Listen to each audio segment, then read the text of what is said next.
We're gonna let you in. I'm well, man. Good evening. It's good to see a good bunch here in the middle of summer. Welcome.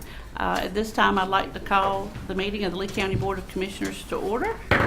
And at this time, if you would stand, and I'd like to ask Reverend Dr. Ricky Frazier if he would offer an invocation for us, and then I'll lead us in the Pledge of Allegiance.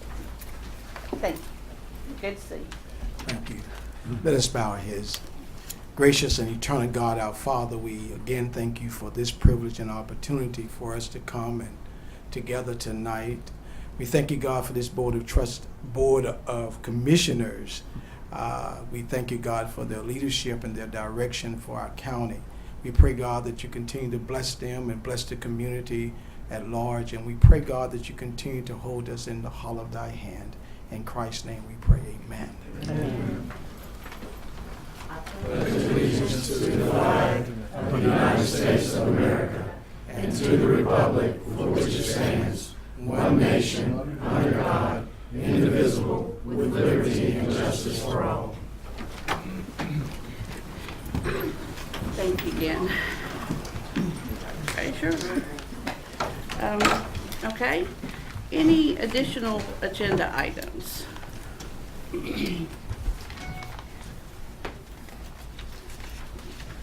Okay, I'd like to add one, and if we can put it between the joint public hearings and the public comments, and it's just an introduction of a new department head. If the county manager, he's going to do that for us. So just in between there. Anything else? Oh, and, yeah, right, okay. Okay. All motion for approval? Mhm. So moved on the motion to introduce a new department head. Okay, and the agenda as it stands, okay. All those in favor say aye. Opposed? Okay, thank you. All right, approval of consent agenda. Anything on the consent agenda? I just got a question regarding the items for the health department. Are those items that need to be explained to the public, or could they be moved to consent? Or can they come up? You're asking, can the action items be moved into the consent agenda? I can explain it too. L is the contract with the correctional facility with the animal shelter. It's annual contract, $520. M is the consolidated agreement which commissioners have to approve every year. There was some changes with the NCAC and the general statutes that were the specifics. There were no dynamics that we'd have to meet as far as deliverables or anything different. It was just the NCAC codes and things like that. Run it past council? Yes, ma'am. Yes, sir. Thank you. So, Were those items, or was it the new business under B, C, and D? I think Mr. Kane is looking at, Yeah, the question was, could we take items under new business B, C, and D and add that to the consent agenda? I'm sorry. My apologies. And the reason. we've got you all over the place tonight, that's okay. Well, you mentioned consent, so I just. Right, The right. reason these three were in there were the dollar amounts. That was just, I would prefer, if possible, to explain D. Go to consent. Okay, but he said he would prefer to explain D, but are you okay with moving B and C? All right. Okay, Thank you, sir. okay. All right, so, so Move to include B and C. in the consent, okay. And then the only other change is, as far as the consent agenda is, because it is a declaration for the minutes, I need to read item Q, but I'll read it fast. But it's important. C and D. Leave D alone. Just B, C. Okay. So the motion is under new business, item B and C be moved to the consent agenda. And item Q on the consent agenda I need to read. Any other changes? Okay, is there a motion? So moved. Okay, all those in favor say aye. Aye. Opposed? Okay, thank you. All right, so now we'll just go into our joint public hearings. And those are beginning on page 238 of your agenda.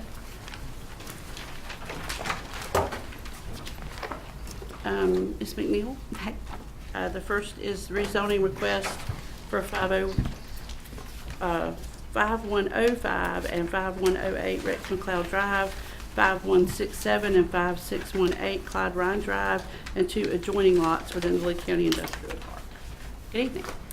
Good evening, County Commissioners, Planning Board, and County staff. The Planning Department has received a rezoning request from several property owners within the Lee County Industrial Park to rezone from light industrial to heavy industrial, due to heavy industrial being more representative of the current land uses and the anticipated future land uses. The specific businesses involved in the request are PolySci Technologies, a silicone and synthetic grease manufacturer located at 5108 Rex McLeod Drive; PCC Airfoils, a manufacturer of castings for turbine engines used in commercial jet engines, military jet engines, helicopters, and industrial gas turbines, located at 5105 Rex McLeod Drive; STI Polymer, a custom small batch polymer development adhesives, tape, labels, paints, and coatings manufacturer, located at 5168 Clyde Ryan Drive; and Noble Oil Services, a company specializing in recovering used oil and providing industrial processing and recycling services, located at 5617 Clyde Ryan Drive. All of the lots have access to public water, sewer, and streets, and are surrounded by other lots within the Lee County Industrial Park that are zoned light industrial. Noble Oil, STI Polymer, and PCC Airfoils adjoin the Leap Brick and Tile Company to the south, opposite the railroad tracks, which is zoned heavy industrial. The current zoning of light industrial is established to provide for areas that contain a mix of light manufacturing uses, office park, and limited retail and service uses that service the industrial uses in an attractive business park setting with proper screening and buffering, all compatible with adjoining uses. Examples of uses permitted by right in the light industrial zoning district include contractors' offices with no outdoor storage, electrical equipment manufacturing, food and beverage manufacturing, machinery and equipment manufacturing, textile mills and apparel manufacturing, and warehouse structures. The purpose of heavy industrial is established to provide for areas of heavy manufacturing, concentrated fabrication, manufacturing, and industrial uses which are suitable based upon adjacent land uses, access to transportation, and the availability of public services and facilities. Examples of uses permitted by right within the heavy industrial zoning district include contractors' offices with or without outdoor storage, chemical, plastic, and rubber products manufacturing, manufactured housing manufacturing, metal manufacturing, and it may include smelting, and petroleum, asphalt, and coal manufacturing. That's in addition to the uses already mentioned as being permitted by right in the light industrial zoning district. The adopted Comprehensive Land Use Plan, the 2020 Land Use Plan, identifies this area as industrial park, and the purpose of this land use classification is to provide for research and selective manufacturing with complementary uses, to utilize the advantages of locating these uses near each other and to buffer them from adjacent uses. I will pause at this point to allow you to open the public hearing and make myself available to any questions. Thank you. Okay, I'll open the public hearing. Anyone that would like to speak in favor of the rezoning?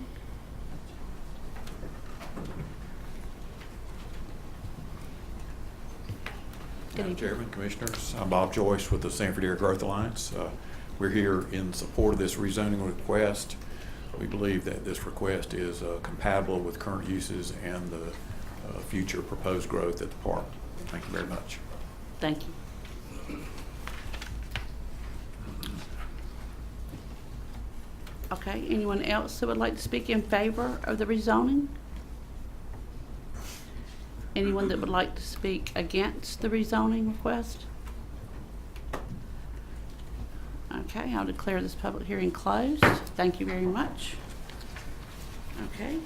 Next item is the joint public hearing to consider a UDO UDO text amendment for urban beekeeping in the Central Business District. Good evening again. The Planning Department has received a request from Mr. Jim Rosensteel to amend the UDO to allow beekeeping within the Central Business District zoned areas on both the ground level and on rooftops. CBD zoned areas are located within downtown Sanford, downtown Jonesboro, and the downtown area of the town of Broadway. There is no CBD in the jurisdiction of Lee County. The supplemental development regulations for the proposed urban beekeeping use are included within the agenda, as well as information provided by the applicant, and I will be glad to review the information with you upon request. But again, there is no CBD zoning within the jurisdiction of Lee County. This is simply being presented to this board for consideration, since the UDO is a combined zoning ordinance for Sanford, Lee County, and Broadway. Again, I'll pause and allow you to open the public hearing. Okay, thank you. Okay, we'll open the public hearing now. Anyone that would like to speak in favor of this request? Anyone that would like to speak in opposition of this request? Okay, public hearing is closed. Thank you very much. On to the third one. The joint public hearing to consider a UDO text amendment to divide the membership of the Lee County Planning Board and the Lee County Board of Adjustment. Good evening. Good evening. Thank you, Madam Chair and members of the board. This item is a proposal that is being brought to you for an amendment to our UDO. This was a staff-generated amendment that we're asking for your consideration and a recommendation from the Planning Board. If you go to page 282 of your packet, you have a memo from me that kind of describes this. What we're asking for consideration of, if you recall, based on our recent history with our Board of Adjustment, we had quite a long case back in the fall and late summer of last year that involved quite a bit of time for our Board of Adjustment members. And as you will see there in our Unified Development Ordinance, right now the members of your Board of Adjustment also serve as your Planning Board. So you have basically dual membership. So the folks sitting right here in your front row, for example, they serve on your Planning Board as well as your Board of Adjustment. So they kind of serve in two capacities. You also have a list at the bottom of that page that kind of gives you an idea of the members that serve on your Planning Board that also serve on your Board of Adjustment. Essentially what happens is your regular members of your Planning Board, there's 7. Those folks are automatically appointed to your Board of Adjustment. The least tenured members of that become alternates for the Board of Adjustment. It's a little complicated, but essentially just keep that in mind. There's dual membership there. If you flip over to the next page, the reason that these two boards were merged was back in 2005 when we were starting to look at this in terms of doing some staff changes with the pending adoption of our Unified Development Ordinance and changing our codes. At that time, you had a separate Planning Board and a Board of Adjustment, which is the traditional model.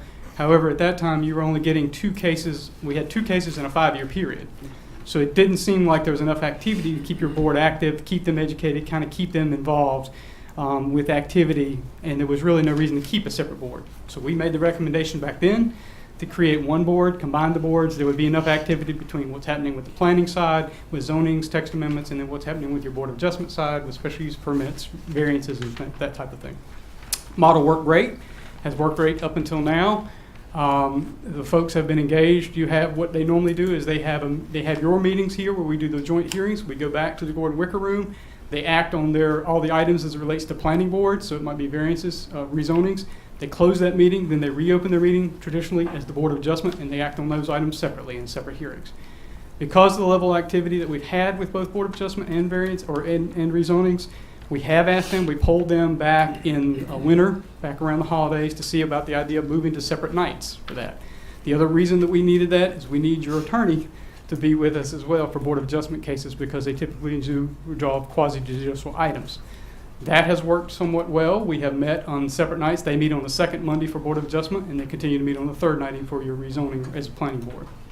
The next step in that, and what we wanted you to consider, and we talked to the existing membership a little bit about this, is the idea of actually splitting those boards back out and having separate folks appointed to that. The idea, again, being that we don't want to burn our citizens out and have them serving on 2 boards if the caseloads continue to generate the kind of activity that we're seeing.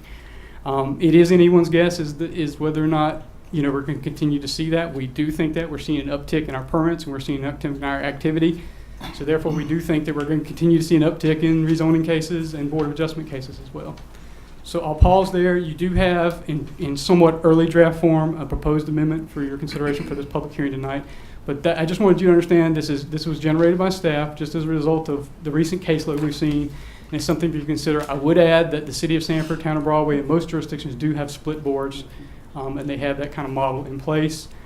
If folks are interested in serving on both, I do believe your policy allows you to serve on 2 boards. So if somebody wanted to serve on both the Board of Adjustment and Planning Board, they still could. If you will, that would be up to the board to decide whether they want to appoint them. Right. And I will pause there for questions or open the hearing. Any questions before I open the hearing? Okay. What's the real what's your meeting schedule now? Meeting schedule now is we meet as the Board of Adjustment on the second Monday at 6 p.m. and then we meet as the Planning Board on the third Monday, generally at 6 p.m. Of course, typically we're here with you all doing a joint hearing on the third Monday. We have an item. How often are we meeting? I don't have the numbers right in front of me. I think it's once or twice as Board of Adjustment this year, and similarly maybe as Planning Board. Do you have those numbers? Do you happen to know? Don't matter. I'm sorry, I don't have the numbers Okay. off the top of my head. I'm just trying to find out if there's a problem, or somebody can tell me if you really are having a problem. Mr. Downey, if I may, I have the numbers if you'd like. Sure. In the fiscal year ended June 30, 2017, there were 5 planning board meetings out of the 12 months. Thus far this calendar year, there have been 0 meetings of the planning board. In the same fiscal year last year, there were 4 Board of Adjustment meetings, only 2 of which were held immediately after the after the planning board meetings.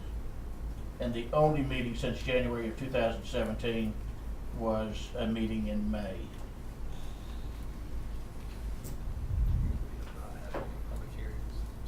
Right. That's good. Okay. So, Okay. thank you. Thank you. Okay, so at this time, we'll open the public hearing to consider the text amendment to divide the, oh, I'm sorry.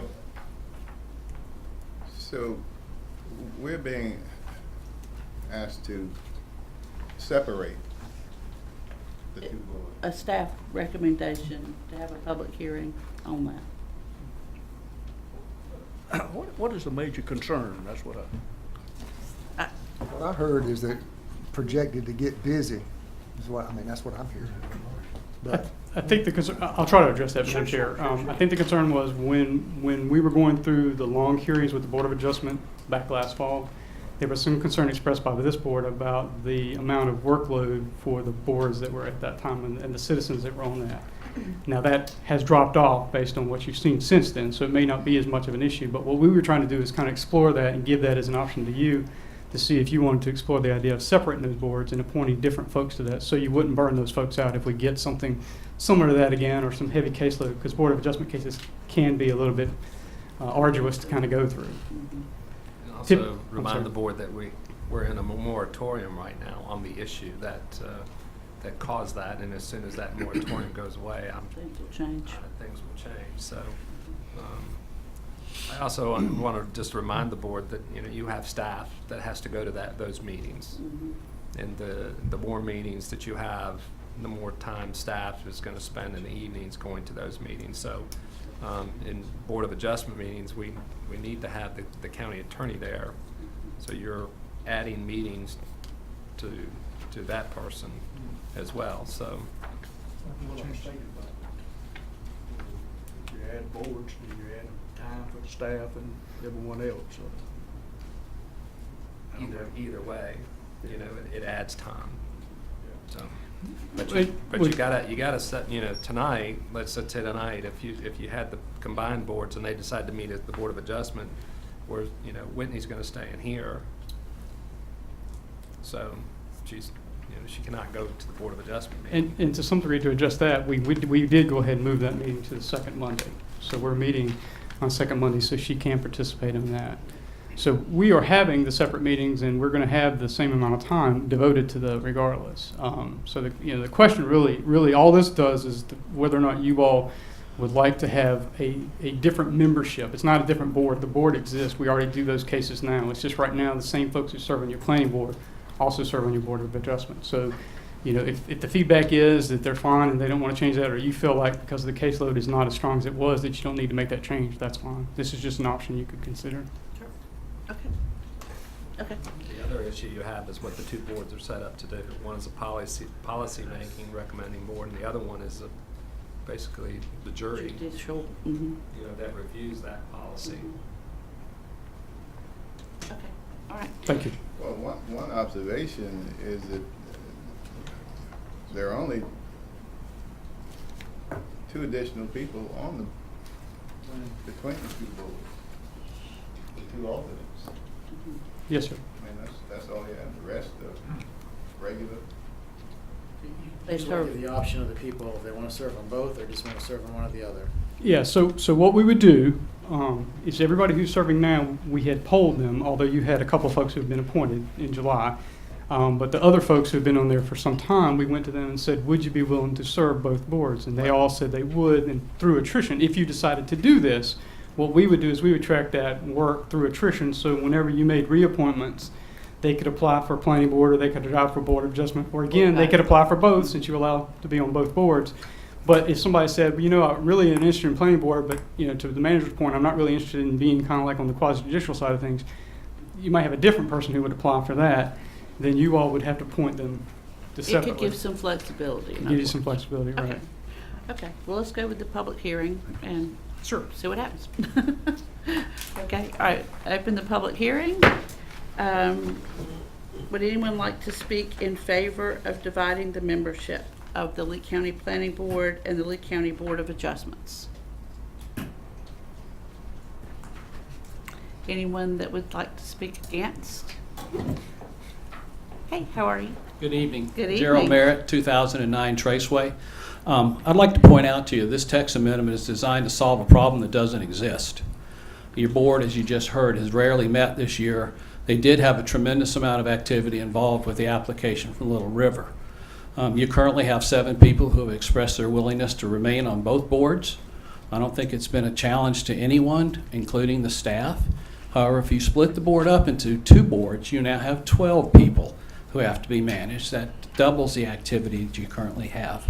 I would also point out to you that the case that Mr. Downey discussed earlier that took up so much time is still in appeal to the North Carolina Court of Appeals. If you pass this text amendment now, you can be assured that the litigants will inform the Board of Appeals this has happened, and it could be misconstrued as punishing those Board of Adjustment members who voted in opposition to it. I know that the county attorney has concerns about any changes that occur that might affect this particular case while it's under appeal. And I would strongly suggest to you that you not approve this amendment tonight. Thank you. Thank you, Mr. Merritt. Good evening. Good evening. I'm Vince Roy, 237 Lakeview Drive, Sanford, 27332. And just briefly, I would say that the current arrangement for the Planning Board and the Board of Adjustments appears to be cost-effective, and I don't see any real reason to change anything in that regard. One of the reasons that I've heard expressed earlier in the past is that it's awkward for them to have their joint meetings because in every case the county attorney is not available. It would appear to me that as few meetings as they have, that should be something they can schedule around. And then the fact that the recommendation to separate the 2 boards appears to be that the excuse me a minute. Sure. Or that there's an anticipation of an increased amount of county activity, which would place a greater demand on one board or the other. However, this is not substantiated at the present time. And lastly, I would say that we want to make sure that there's no Russian involvement in any of these decisions. Exactly. Thank you very much, Mr. Roy.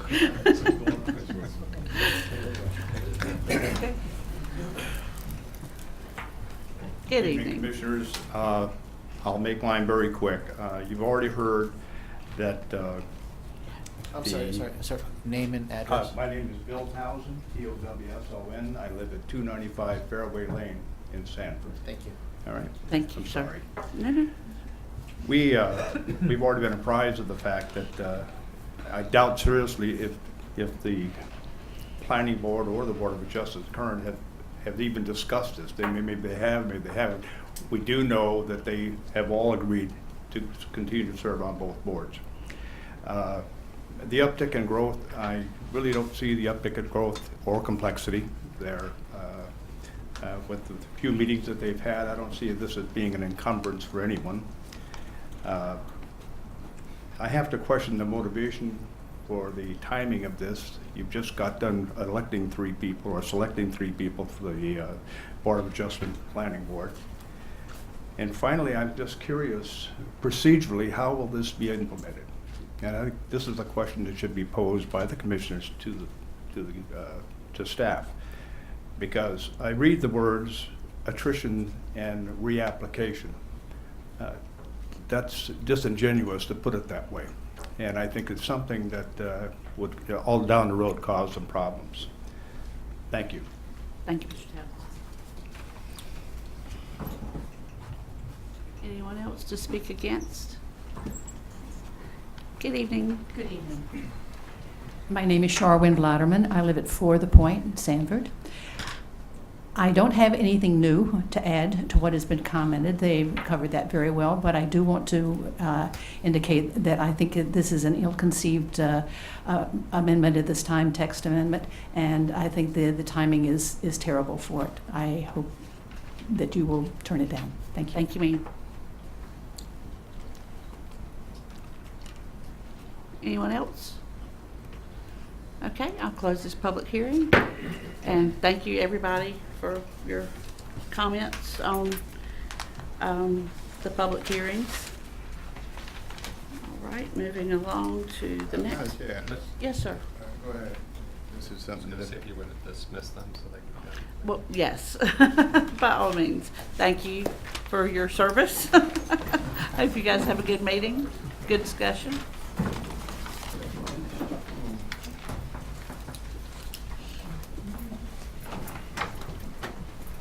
Yes, I'm sorry. Go ahead. No, I'm good. No, I wanted to, I have an omission to admit to on the consent agenda. I was actually looking at the new business agenda, looking for something that I missed. Over on the consent agenda is something that I don't recall seeing in the past, and that is the reappointment and appointment. Item C, D, and E, I think is what it is. B, I'm sorry. B, C, B. D and E. 2, 3, 4, 5. Okay, so, Yeah, I was actually looking at the new business Oh. item and gotcha. thought I was on the consent. No, it's okay. It's a Those- long agenda. It is. So I'd like to remove those 4 for discussion. That's not a common occurrence, and I've spoken with the clerk, and that's not her fault. I'm just Okay. telling you, that's not a common occurrence. The one step that I'd like to see the board consider adding is, once we do appointments in June, I can't speak for you all, but appointments sort of go away in my head. So we have outstanding appointments that we didn't have applicants for at that time. So come July or some other point in time, she'll start to receive perhaps applications for these open positions that are still available. Right. So what you're asking is, let's move B, C, D, and E into new business so we can discuss them for a few minutes? Yeah, but I want to explain Okay. the real reason behind it is because once she starts to receive, I don't know how many positions, I don't know how many you have that are still unfilled, but once she starts to receive application, I need a reminder that these Okay. slots are open, Okay. because I don't maintain that kind of list. Maybe you all do, I don't. Well, I do, but I mean, that's just my makeup. Then with the advance notice that an application has been received for this position, then we can start looking for people again if we need to. So, there's only one in here that I think, in my discussion with our clerk, is it item D, will it? You've got 2 reappointments and 2 new appointments. But But I think only one is critical at this point. I think the planning board and the Board of Adjustments and the jury commission are all critical at this point. I know Ms. Thomas plans to swear in the jury commission in August, probably before we meet again. Yes, before we meet again. Okay. And then, I thought there was a retiree that was coming off, the Board of Adjustment. And, they're concerned about having a quorum for their next meeting. okay, What was it? Yeah. Oh, okay. Not the planning board. It was C and D were critical. beg pardon? C and D are the critical ones. Okay. The quorum for the Board of Adjustments, and then, because of vacation and all, I'm guessing, and then, the clerk needing to swear in the jury commission before we meet again. I'm kind of going along with Commissioner Reeves. I'd like to see us go ahead and take them out of the consent agenda and move them to the new business so we can discuss it at that time.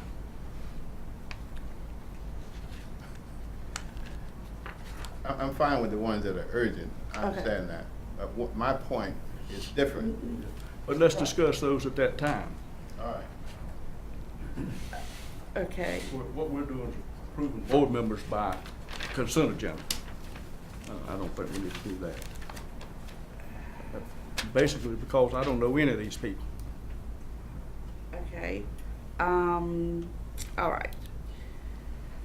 So the motion is to, Just move them over to new business. So we Okay. can discuss it. okay, yes, let's do that.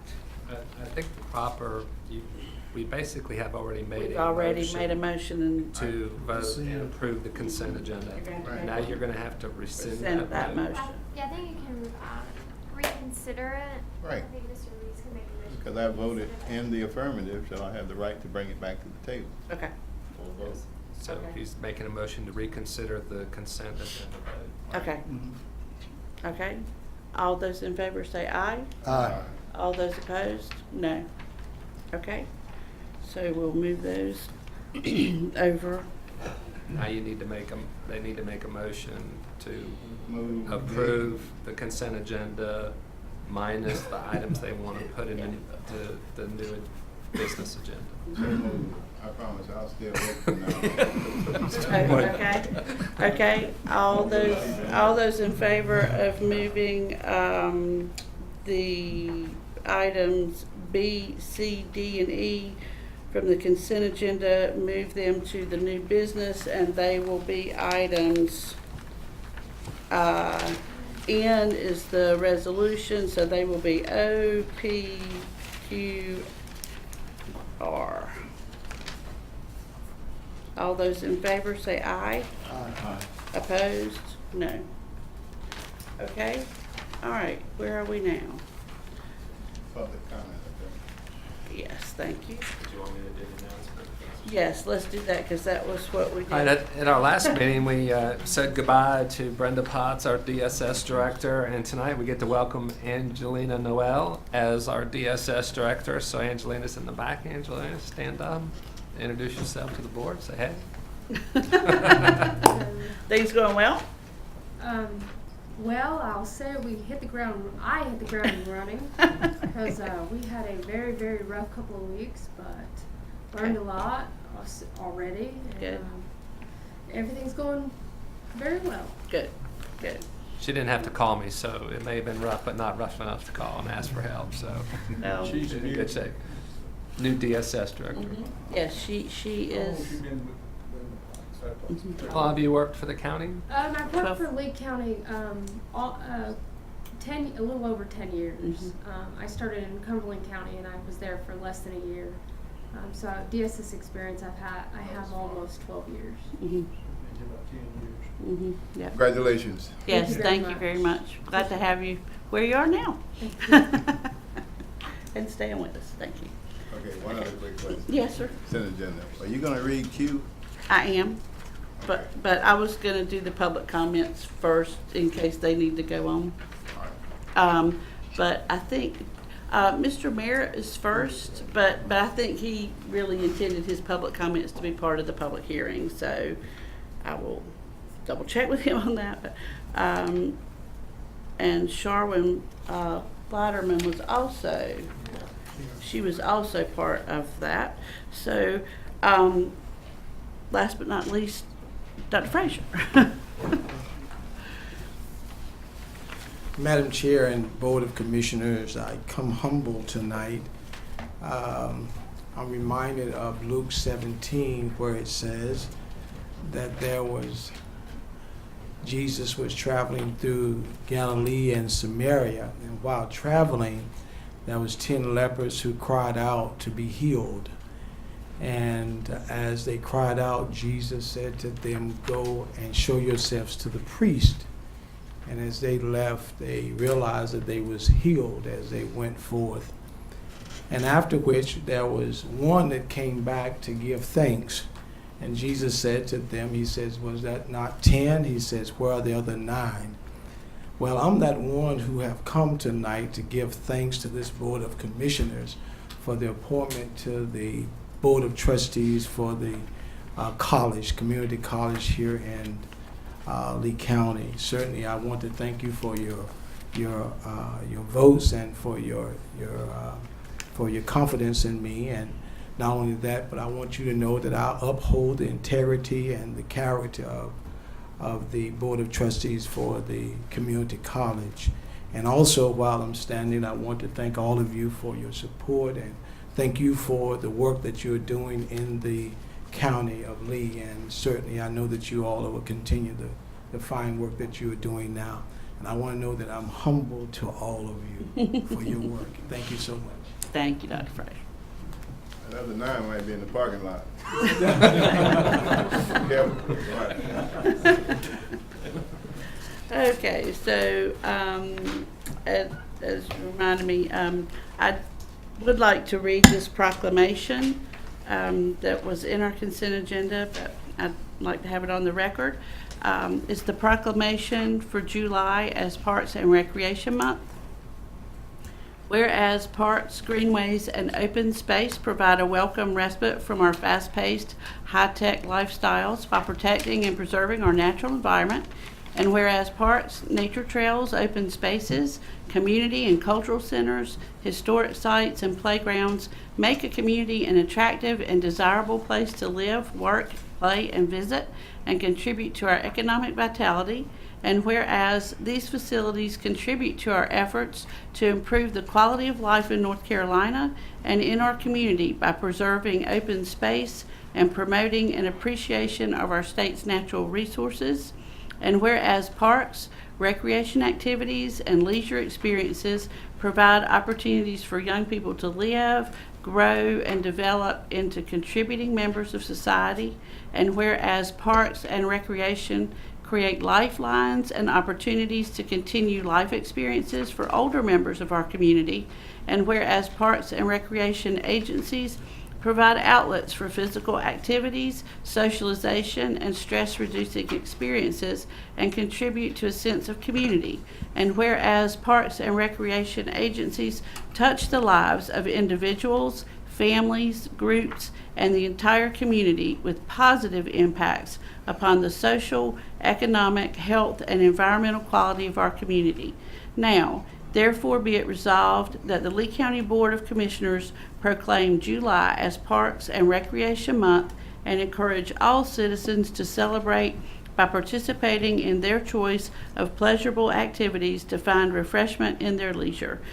Dated this date, the 17th day of July, 2017. All right.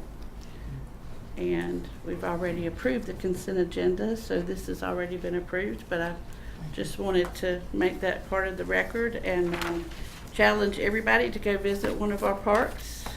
They're all superb, and I know our family has enjoyed all of them multiple times over the years. So glad to have that, and hope they just get bigger and better and more over time. Okay, old business. The consideration of an offer to purchase surplus property located at 109 South 3rd Street. Ms. Parrish? If you recall, this is the property that the county and city acquired through foreclosure in 2016. The total amount of fees and taxes owed on it at the time was $10,445.65, and the tax value is $47,400. At the June 5th board meeting, the board considered 2 offers to purchase the property, one from Curtis Lawrence and one from Mr. Campos. And the board at that time accepted Mr. Lawrence's offer for the $10,545.65. The ad was run in the Sanford Herald on June 14th of 2017.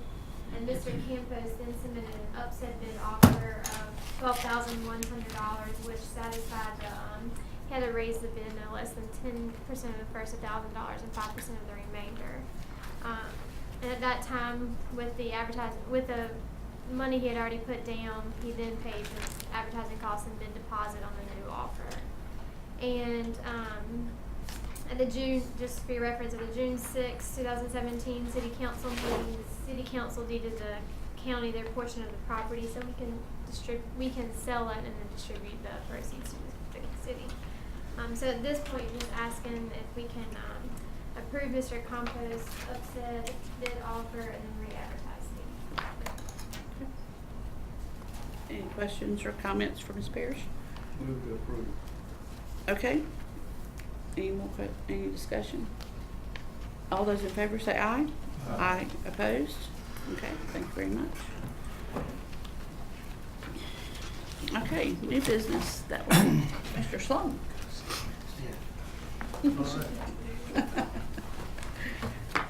So I know, I think all the commissioners received a video from Pfizer Corporation, and I felt that it would be interesting and hopefully the community could actually see this video when we were having this meeting. But basically it's entitled, "What Does It Take to Make a Breakthrough Vaccine?" And it's nothing less than hard work of 1,700 people who are committed to excellence that will stand 678 quality tests over 2.5 years. And we wanted to share this video highlighting some of the human faces behind our commitment to innovation and manufacturing excellence in the United States. Because of them, 1 billion doses of a breakthrough vaccine has been made since 2000.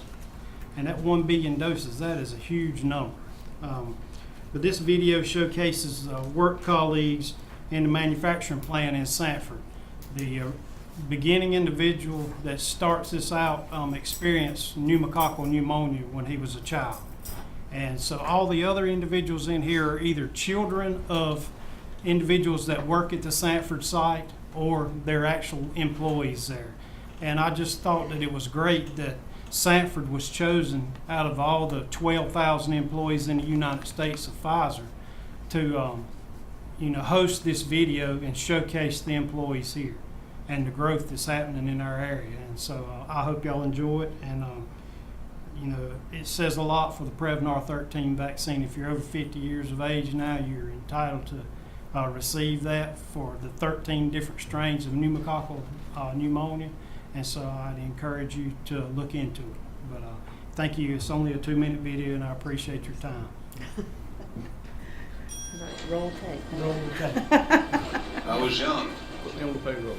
I was on a bike ride. Didn't think anything of it. I just started shaking uncontrollably.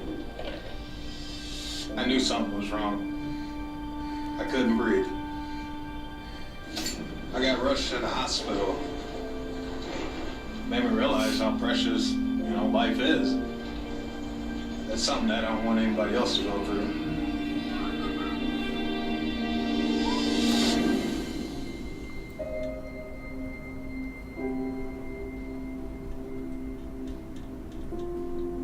We created a breakthrough vaccine born in the United States. It's a very unique opportunity to be behind the scenes.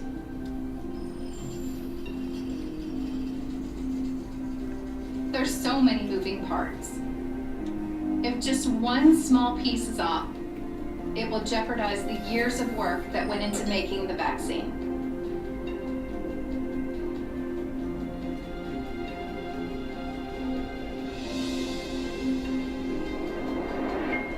As a mom, I want to protect my kids, and it is amazing to know that I make a vaccine that can help protect them. I tell my boys that I'm in the business of saving lives, and that makes me proud to come and work. When you know that the work you're doing is directly affecting your friends, your family, and other people in your community and the world, it makes what you do matter. The life that it protects is priceless.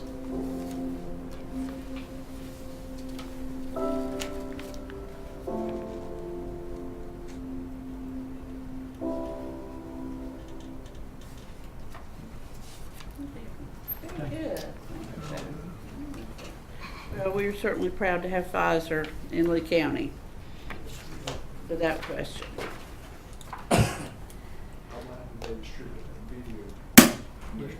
It went to all the employees, and they especially wanted it to be seen in the community if at all possible. They're trying to, Pfizer has committed to growth within the United States, and they want to show how they are investing in their local communities where they already have manufacturing facilities. And it makes you proud to work at a place that takes the community at heart. And I really experienced that. There's a lot of things in that video that if you had time to go back and watch it side by side, that you hear people talk about things at work. The packaging that we put the bags in, we call them pizza boxes, and then it shows the children enjoying pizza. There are a lot of correlations that, the production crew that came here, they spent almost a little over a week here in Sanford, and so they put a lot of effort into it, and it was really neat to go back and slow it down. And I know all the individuals in that video, except for some of them's kids, but the initial spokesperson, but all the rest of them are people that I work with every day. And so that was really cool to know that that went out throughout the world. And one thing, when they talk about over 1 billion doses, the Sanford site has manufactured the cross-reactive material of Corynebacterium diphtheria, which is a carrier protein. They've produced every dose of that material for all those 1 billion doses. And so that's something to be really, really proud of. It's impressive. Yeah. We are doing really good things in Lee County. Are you going to show it at the city and town Broadway? Can you? I think that'd be good. And if we, and even on the local access channel, I'm sure they'd show it on there. And I know, but thank y'all for Oh, no, allowing me to that's show it. great. Yes. All right. So we're gonna ask for Mr. Kane to come up and walk us through D. Any business? Hey again. Commissioner, I'll good try to evening. new on now, Chair. We're on item D of new business. New business. Mm-hmm. B and C we moved to, Consent, right, so we're on D. And I'm glad, yeah, that, Well, I want this- you to walk us through This has this a been a little bit. process. When we were developing our budget for this year, I was wanting to incrementally move the cost of the primary care clinic up because of the cost to the public. And when we provided this information to the Board of Health, the cost of service was $101 and some change, I think is what you have in your packet. The Board of Health and the Commissioners did approve in the budget to move the primary care visit from $45 to $50. But in that conversation that we presented to the Board of Health, they wanted us to provide or develop a sliding fee scale to try to meet the demands of the service that we were providing. So what this is $50 to $100 sliding fee scale that we presented to the board with. They did approve it June 21st and brought it to the board tonight. I did want to give you a few facts about it as well. We did send some surveys out to the clients for the day after July the 5th up until the following Wednesday. We got 9 responses back.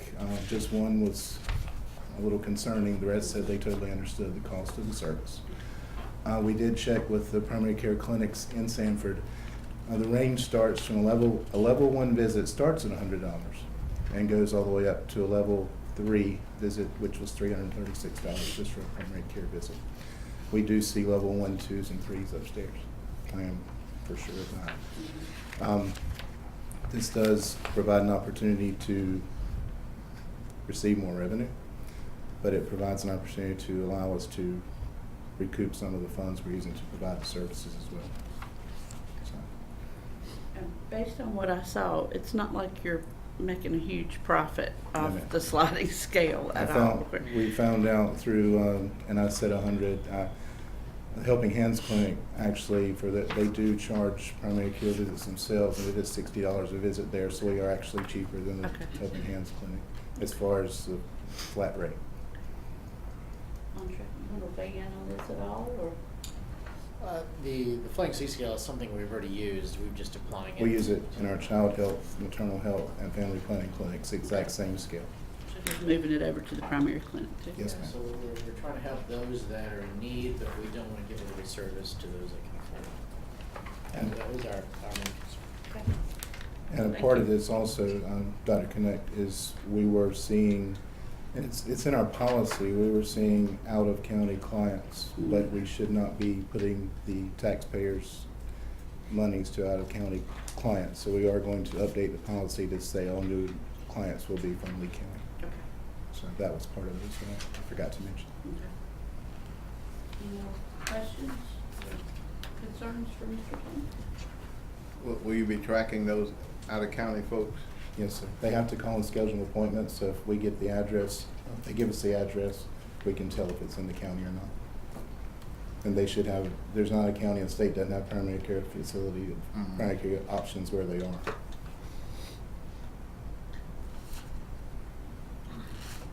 I'm just thinking through what you're saying.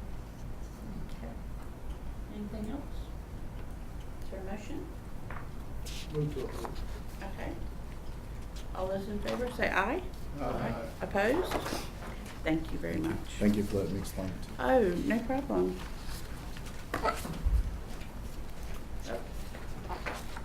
Okay.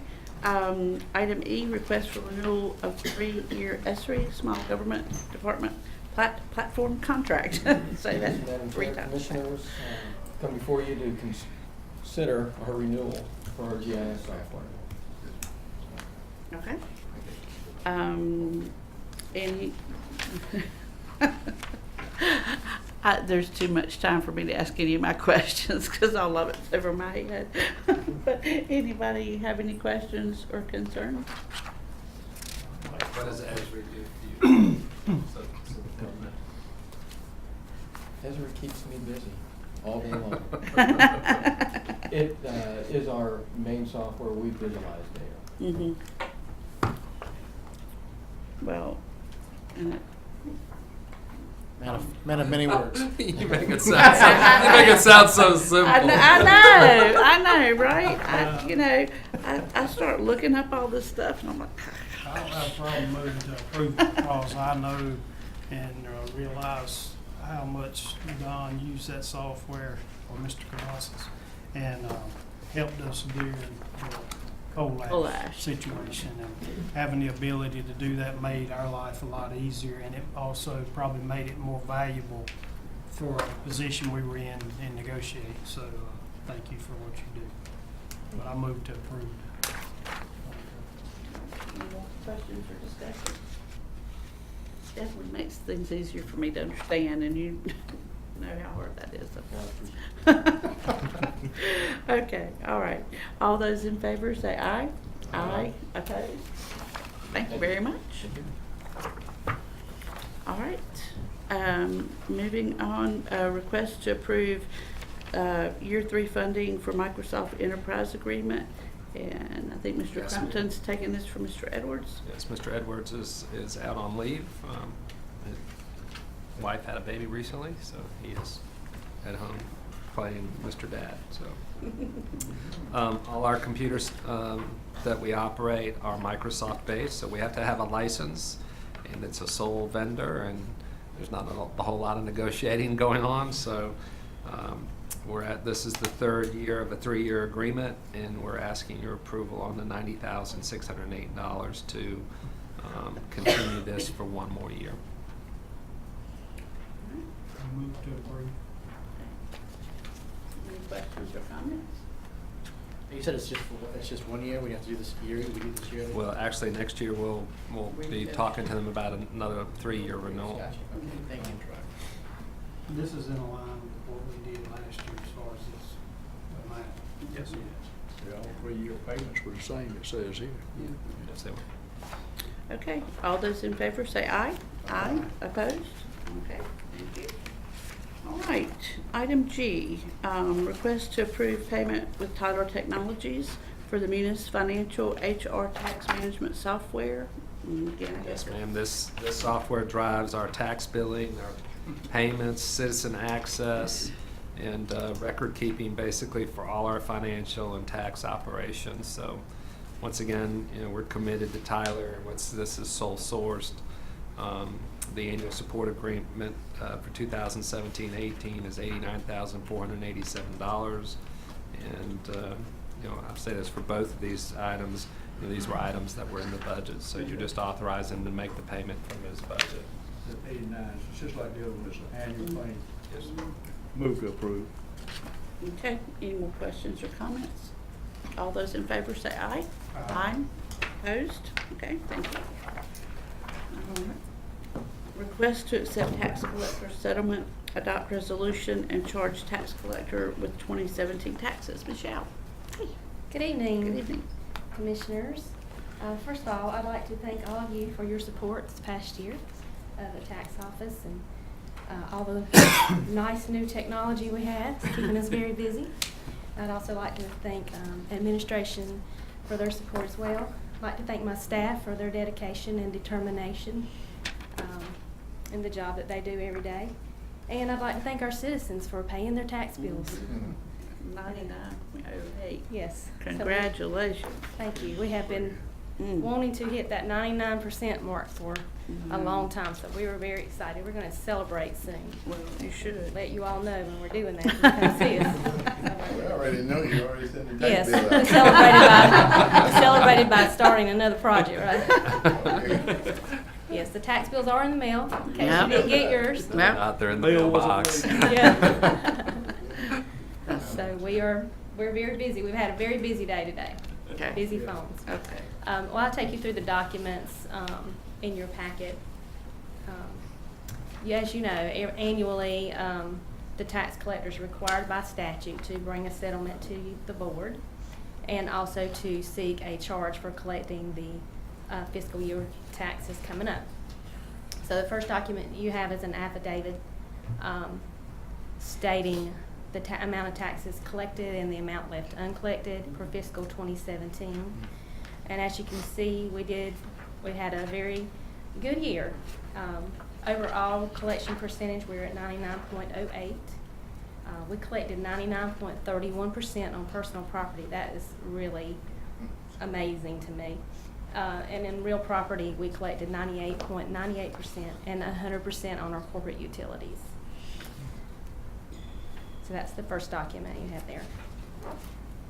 Then you just have a report from me stating again the amount left uncollected at $345,828.05. And of course, we are still collecting on those taxes, and we'll continue to do so. I'll stay on the books for 10 years. Next, you have a couple of charts just so you can see historically our collection percentages for the past, going back to 2005 there. The next document is a resolution approving my settlement for fiscal 2017 and prior year taxes. And then finally, the charge or order from the Board of Commissioners charging me with collection of taxes for fiscal 2018.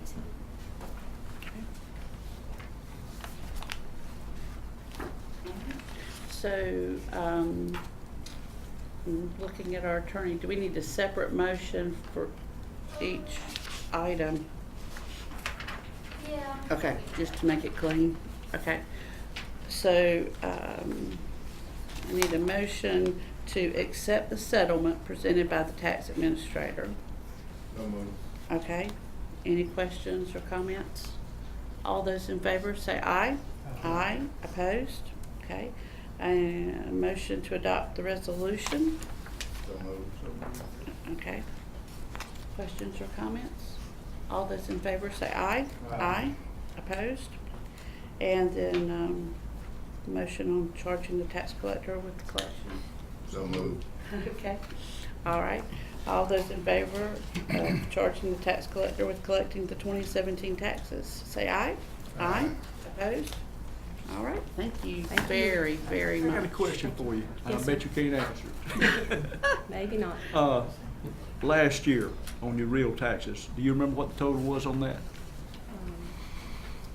I bet you can't. That's okay. I'm just, Total number, or yeah, just Dollar amount? roughly, yeah. I would have to go back and look.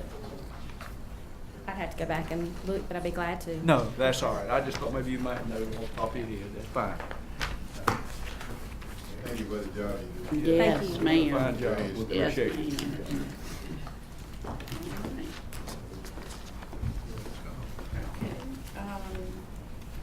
Item I, information regarding the Sanford Housing Authority's property on Linden Avenue. Ms. Parrish? Yes, this is just something that was brought to my attention, I guess it was, I don't know when these emails started.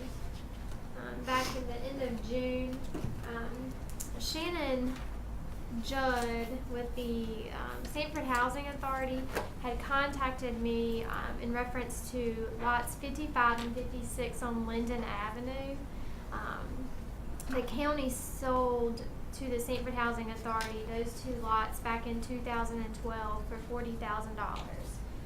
But as part of that, on the deed restrictions, because they're a housing authority, we at that time the county placed the restrictions that they would continue to provide low-income housing.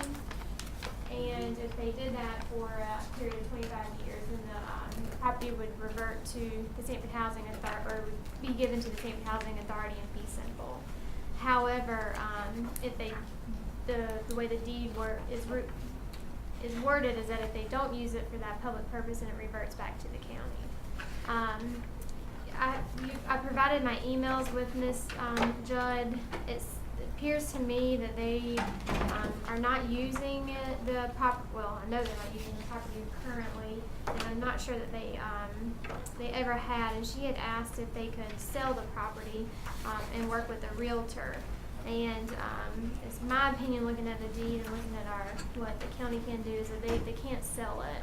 I think if they're no longer using it for a public purpose, then it's going to revert back to the county. At that time, we can, try to find another nonprofit that may be willing to use the property for low-income housing and do something similar to what we did in the past back in 2012. Or we can deem it, we get it back, we can deem it as surplus property, and then either sell it through the upset bid process, or try to go through a competitive bid process in order to try to get rid of the property. At one of the emails, she even asked if we would be willing to, if the county would be willing to reimburse the housing authority for the $40,000. No, thank you. I'm just providing all. No, sure. Sure, and I appreciate the emails too, yes. Just tracking the conversation. So this is just sort of for information. I don't really think there's any action that needs to be taken at this point. However, just so you're aware that we we may be getting that property, and we would need another deed probably just to make it clean, have it reverted back to the county. And then we would have to dispose of it through surplus property disposal, or if we can find another nonprofit with low income housing. This is your lucky day. I have a motion for you. When it reverts to the county, I would move that we pass it on to the city for their homeless project. And that will serve as our contribution toward the homeless effort being made by the city of Sanford. So that they could either use it or sell it themselves. Whatever they want to do with it. As long as the funds are used for the homeless. I don't want to get in there. Yeah, it would, it would stay with the public purpose. Right, as long as they're using it for that purpose, we probably could do that. But- I'll get with the city as well. But if they, I still think that if they were to, if they were to sell it and use the funds for the homeless project. If we donate to the city, I might have to research that, but there's a statute on conveying to other units of governments, and I haven't looked at it to know all the ins and outs of it. However, Don't they have a nonprofit? I don't know if it's set up yet. Well, they But under they're contract with Rick Campbell at one time, which is a nonprofit that That's they true. converted Yes, to. yes. And they were affordable. They were in the affordable housing business. It would make sense that the two join hands and serve as the homeless shelter.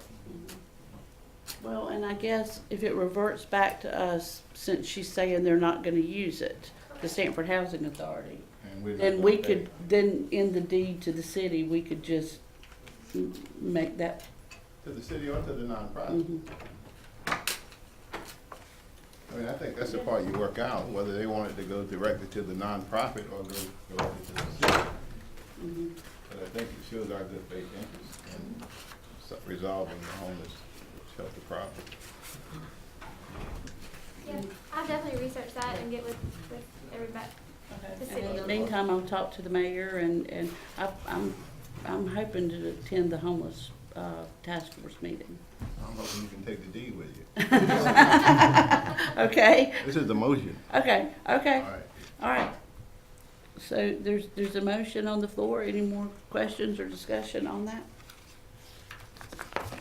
Okay, all those in favor of deeding the Two lots. property, the two lots, 55 and 56 on Linden Avenue, to the city of Sanford, To the city of Sanford and/or their nonprofit. their nonprofit for the homeless task force. All those in favor say aye. Aye. Opposed? Okay, thank you. All right. Let's see. Request to assign foreclosure bid at 1401 Boykin Avenue. Ms. Yes. Parrish. So the next two items are similar, and I can give you background information, but on the first item on Boykin Avenue, I received this went to foreclosure sale back on May 26th of 2017, and at that time the county and the city were the highest bidders on the vacant lot in the amount of $3,813.96. And there's a period of time where the foreclosure sale isn't actually finalized, so the foreclosure sale won't be actually finalized until September 1st of 2017. On this particular property, I had been contacted by Mr. Jennings and then another individual as well, but he never followed through and called back. But he was asking to assign our bid to him. What we have done in the past when we've been requested with assignments of bids is we allow them, normally what we have done is allow the sale to be finalized and then sell the property through the upset bid process to give everyone an opportunity to bid. The city is gonna be considering this request tomorrow night as well. Okay. Is there a motion? To accept the recommendation of council. Just to the bidding process? go, to do as we've done, our precedent is to Let the sale go through the finalize. upset bid. Mhm. And I will contact, well, depending on what the city does, obviously, but then I can contact the individual and tell them, September 1st, they can come and make an offer. All right. Okay. Is that a motion? Yes. Okay, all right. All those in favor say aye. Aye. Opposed? Okay, thank you. All right. And, I'm sorry, this is No. Ash Street. I made no, you're fine. one mistake on the next, in the abstract, but this is for 0 Ash Street. It's the same situation where the city and county were the highest bidders on that property in the amount of $5,430.55. The foreclosure sale occurred on May 26th of 2017. Ms. Phyllis actually, we have received a couple of inquiries on this property as well, but only one that actually ever contacted through email and a signed offer. But Ms. Phyllis Johnson had approached the county and asked about assigning its bid on this property as well. And it's in the same stature as the other. It'll be finalized on September 1st of 2017. The sale will be. Okay. Is there a motion? I'll move to accept the recommendation. Okay, so the motion is to accept the recommendation of council to sell the property through the upset bid process, as our precedent is. All those in favor say aye. Aye. Opposed? Okay, thank you. Does anyone know that this property we're selling here, there's so much joint to city county? City keeps up part of this property, keeps it, somebody that they're keeping up, keeping it mowed and all this. What happens when an individual buys it? Are they upgrading the property, or what's happening there? Does anyone know? I don't know what they're necessarily doing with the property, but what I've found is that most of these properties are vacant lots near homeowners. So Like the buffer? right, but I don't know for certain. I just wondered, because I know the city spends some money keeping up some of this property to keep it from being eyesores, you know. Well, when we give the redeem amount, that includes their assessments as well. Now, whether or not we give that with the offer from the individual is one thing. Talking to us about helping them out, what did John, at one time? Helping cut the grass. Yeah. But some of those properties that, we've just given to the city, because it's, we'll never get paid the taxes when the property is sold, so the city maintains them and we allow them to sell them. But these properties here, we're satisfying, our expenses first. All right. Okay, Yeah. so it's me again. Yep. So the next property on the agenda is located at 913 Oddfellow Street. This is also located in the city of Sanford in the county. An individual, Doretta Kelly, had contacted the county and the city and asking to purchase the property. Her offer is $500. The total amount in fees and taxes that are owed on the property is $10,877.93, and the taxable value of the property is $2,500. This will also have to be taken up at the city council meeting tomorrow night. So I've informed her that it has to be approved by the county and the city as well. So. Okay. Any questions or comments? So essentially, this is just what we've been doing here lately. Right. Accepting the bid and then going for the upset bid for 10 days. Yeah, I mean, I know the offer is $500. It's pretty much over.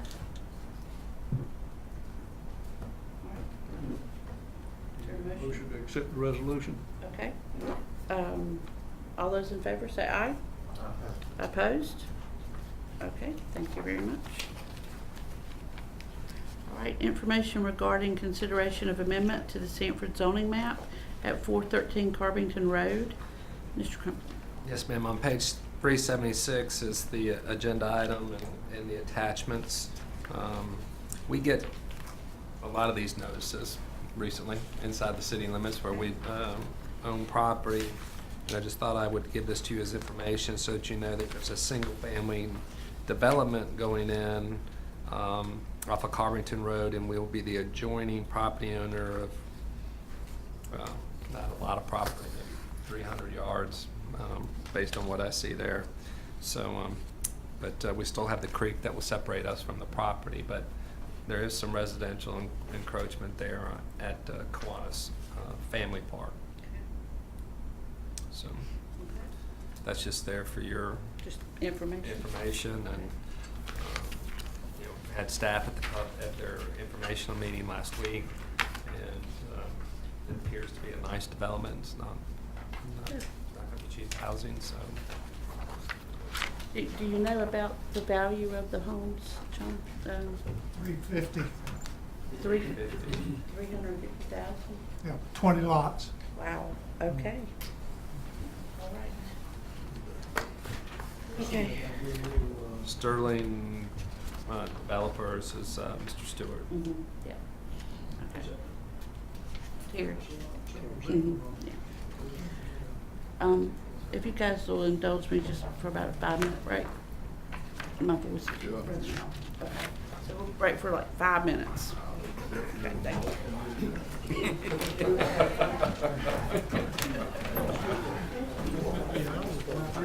Hey, Mike. Nobody's.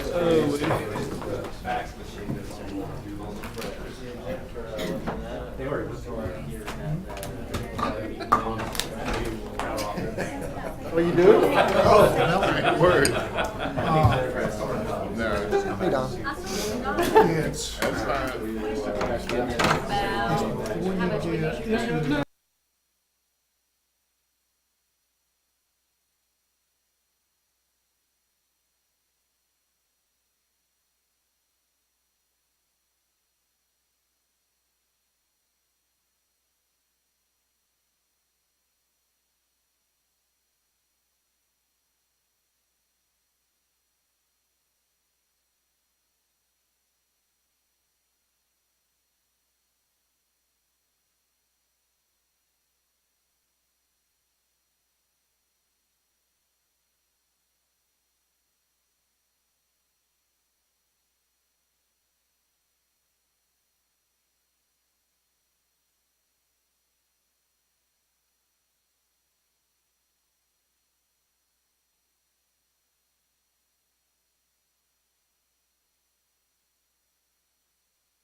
I got 5.5 acres on this.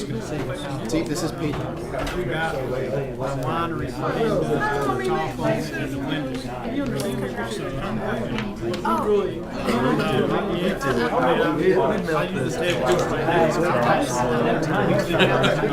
There's a second one. Made wine the last 5 years. My brother-in-law was my winemaker. He went to school at Surgeon. Yeah, the state does that. We've been trying to take the rest of it. But I tell people, they'll come see me They're all usually just depends if it's built to their specification or they took it, their maintenance a long time ago. They maintain it. We have a lot of we usually make 2 or 3 years. And I usually follow it. pretty bad. I can't sell it. South here. I'm still working. These people are all come to us and enjoy your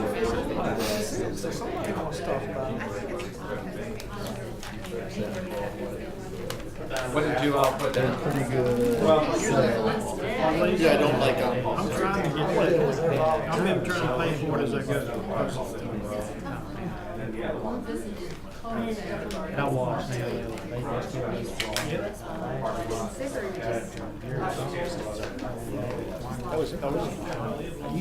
You want to see if I can find someone? You selling soybeans this fall, you'll accept that. I'm looking at that, I'm gonna sell some things. Just like it's South. Buy me a Mercedes. Mercedes, yeah. Price is up. Okay, thanks, guys. Sell some, see if I.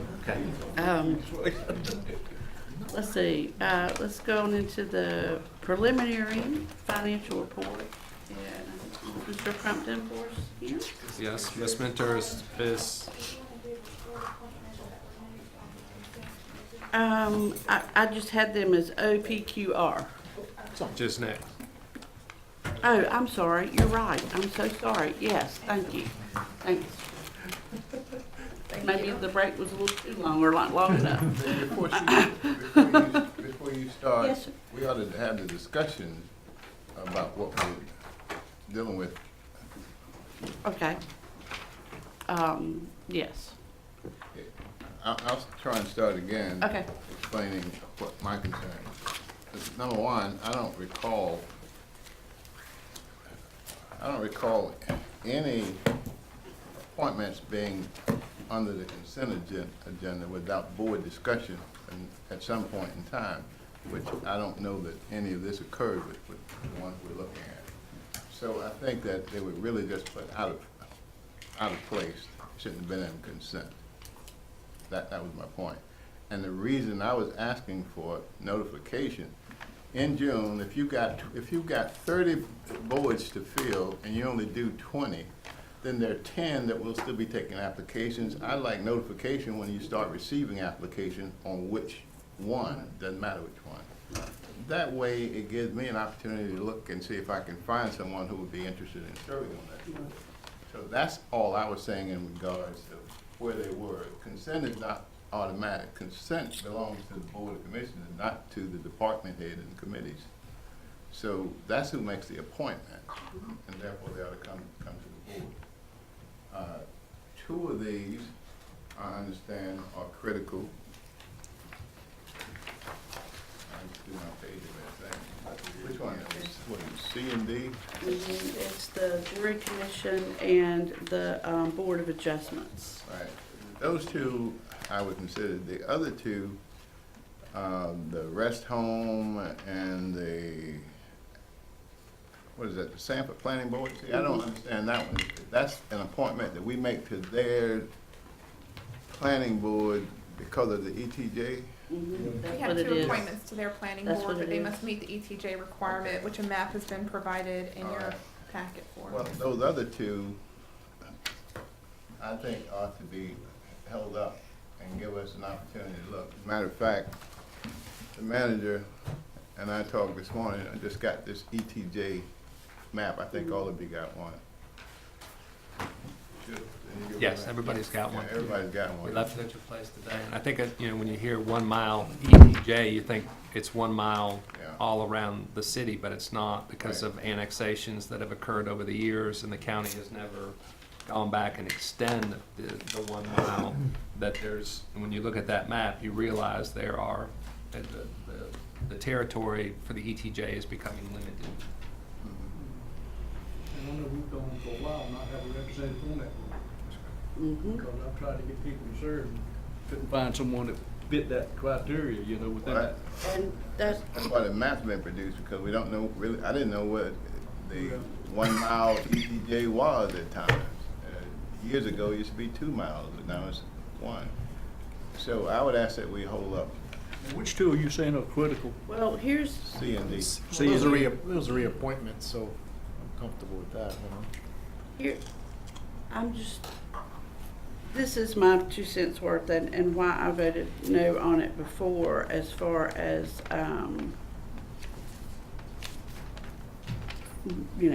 waiting, any longer for any of them, is on, as far as the individual that applied for the rest home board, there are 3 vacancies to that board. So we can appoint this person and there's still 2 more vacancies to that board. And then as far as the Sanford Planning Board, I go back to, when are we gonna draw the line? We advertised for these positions in April. You asked the question I was gonna ask, because I had some late applications and they weren't considered, I don't think. Well, we advertised for these in April. As board members, it's incumbent upon us, once we know that we're advertising for them, to reach out to citizens at that point in time. And I know I have, and some of the folks that I reached out to, were interested. Unfortunately, a lot of them I reached out to were not. They're busy. They have other things that they are doing with family and work. So, when we made the appointments in June, and we were told then that these boards still had vacancies, then I went back out and talked to a few people, and if we push it into August, when are we? Well, here's all I'm saying, Madam Chair, and I appreciate what you're telling me and what you've done. Each of us could have done the same thing, but if we don't know when the person sends in the application, I understand. well, that's why I'm asking the clerk to give us a heads up. I've now started receiving applications for this particular board, which means at that point, if I've talked with somebody, then I gotta get back with them if they haven't. Say, right. Say you need to get it in. Right, there's 3 seats. That's all I'm saying. I understand. That's in opposition. I hear what you're saying, and I'd like to comment on that. If we're going to try to fill these vacancies, we advertise one time, advertise again, and do the same thing you done the first time. Put a date on there for completion for them to submit them. And then that'll give us time to look at the people that are applying, because some of these people I don't know, and I'm not gonna vote for someone I don't know. If I don't know anything about them, I'm not gonna vote for them. I think that's what the clerk's done. Yeah. We've re-advertised. Yeah, that's it. But we need to do the same thing we've done before. Put a date on it for them to have them in. And then let us look at them, get them to us and let us look at them. Well, we got them in our packet. We got the applications in our packet. That's not what I'm saying. I know what you're saying. I understand. Do you want us I to, understand. I think when we receive them, the board wants to be notified that we've received It them. comes to her, that's correct. I have no idea of knowing when a person that I recommend is gonna apply. But when they do, she gets then she notifies the board, I'm taking applications for this particular seat right now.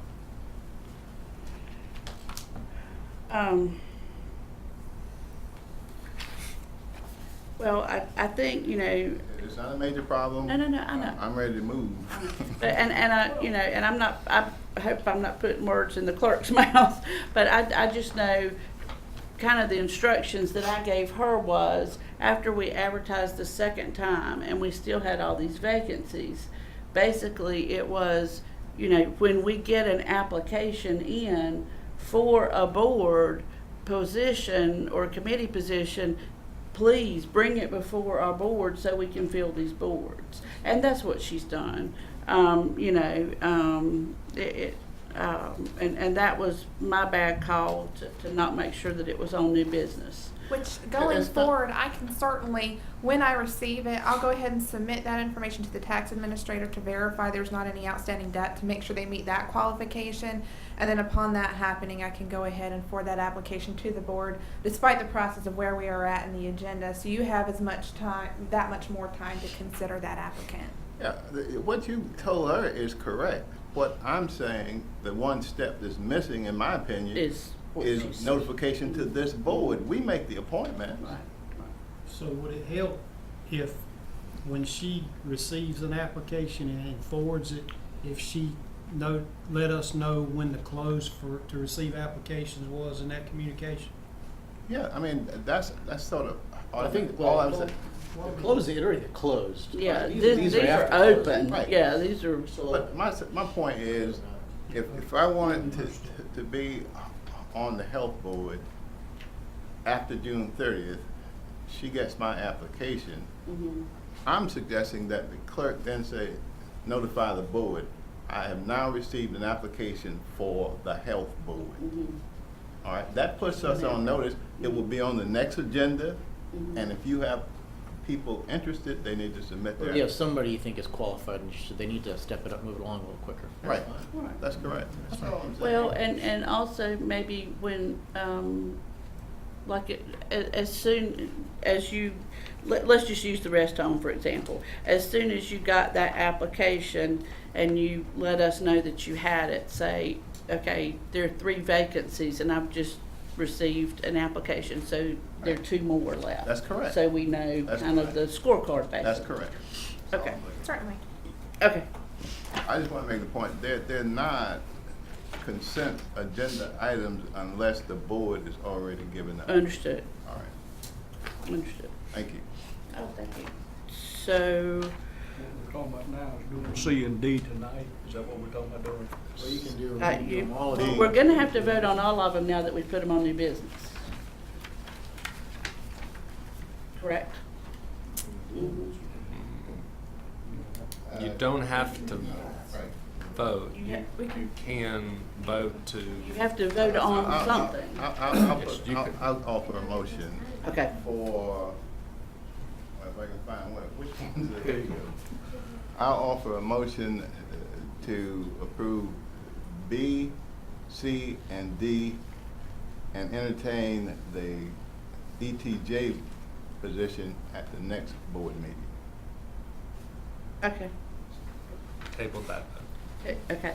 So, do you need separate motions because one's a table? I'll give you separate. Sure. Okay. Okay.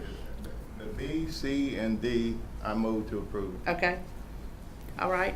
All those in favor of approving Ms. Guevara for Rest Home Nursing Home Advisory Board, Mr. Kenny for the Jury Commission, and Mr. Willett for the Board of Adjustments. All those in favor say aye. Aye. Opposed?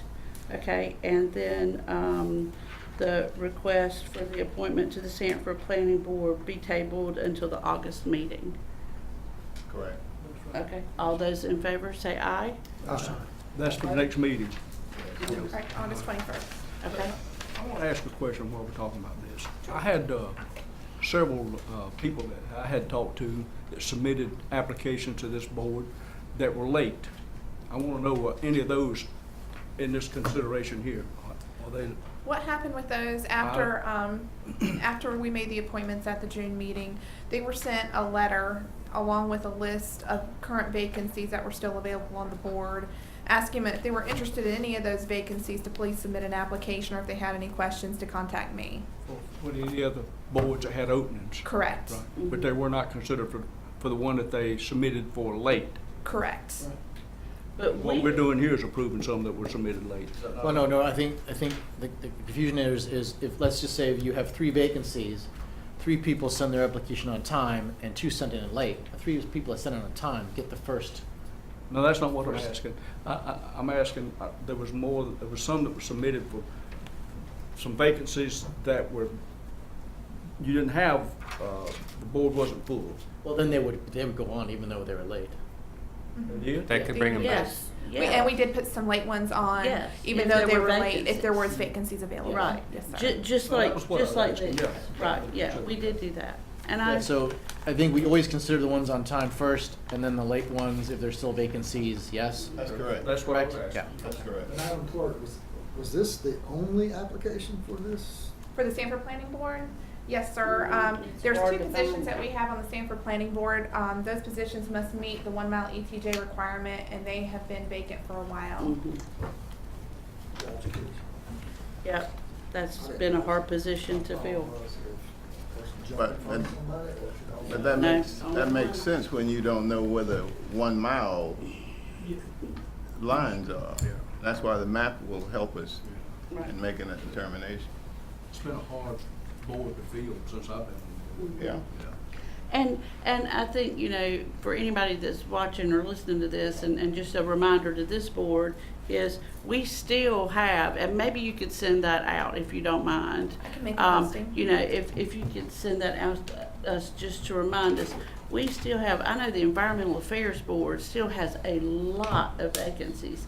And with the things that we kind of see on the horizon, you know, that's an important board, and some of those that did send applications in late, you know, I would encourage them to look at that, because some of those folks seem very qualified to serve on that board. Just my 2 cents worth, but, you know, that's gonna be important as we grow. Well, why don't we consider an update at each meeting on where we stand on what's Idea. still open? Mhm, we can do that. Okay, that's a good idea. All right. All right. Okay. Can you, Sure. can you explain that 1 mile map The ETJ. again? Or you- Marshall. Can you come explain? In 20 words. In 20 words. 20 words or less? 20 words or less. You need a copy of what it looks like. So, ETJ in 20 words or less. Essentially, the state has given power for the city for years and years and years, pretty much ever since zoning came into play, to let them have what they call like a planning jurisdiction that goes out a little beyond their city limits for zoning, subdivision control, some other limited police powers. But what has to happen is that the residents who are in that are kind of in a limbo state, that they're not city residents, they can't vote in city elections. They're actually county citizens that are basically under your constituents. But from a zoning and planning board standpoint, it's like I said, it's kind of unique, because the actions that take place from a development standpoint, permitting standpoint, are in the city planning board and the city board of adjustment. But the residents don't vote in city elections. They actually are represented by you all and anybody that you would point. Which is why we have a representative on the Sanford Planning Board, And because they're actually county residents, but they're in that mile ETJ. And I would add one last statement as a staff member who supports that. It is very much a challenge, because legally, the attorney would cringe, but if we have a case that comes up in the city's ETJ that we don't have one of you appointed, we're violating law, state law, because technically that member has to serve in that meeting because they're representing that jurisdiction. That's why we need. You said we had 2 miles at one point?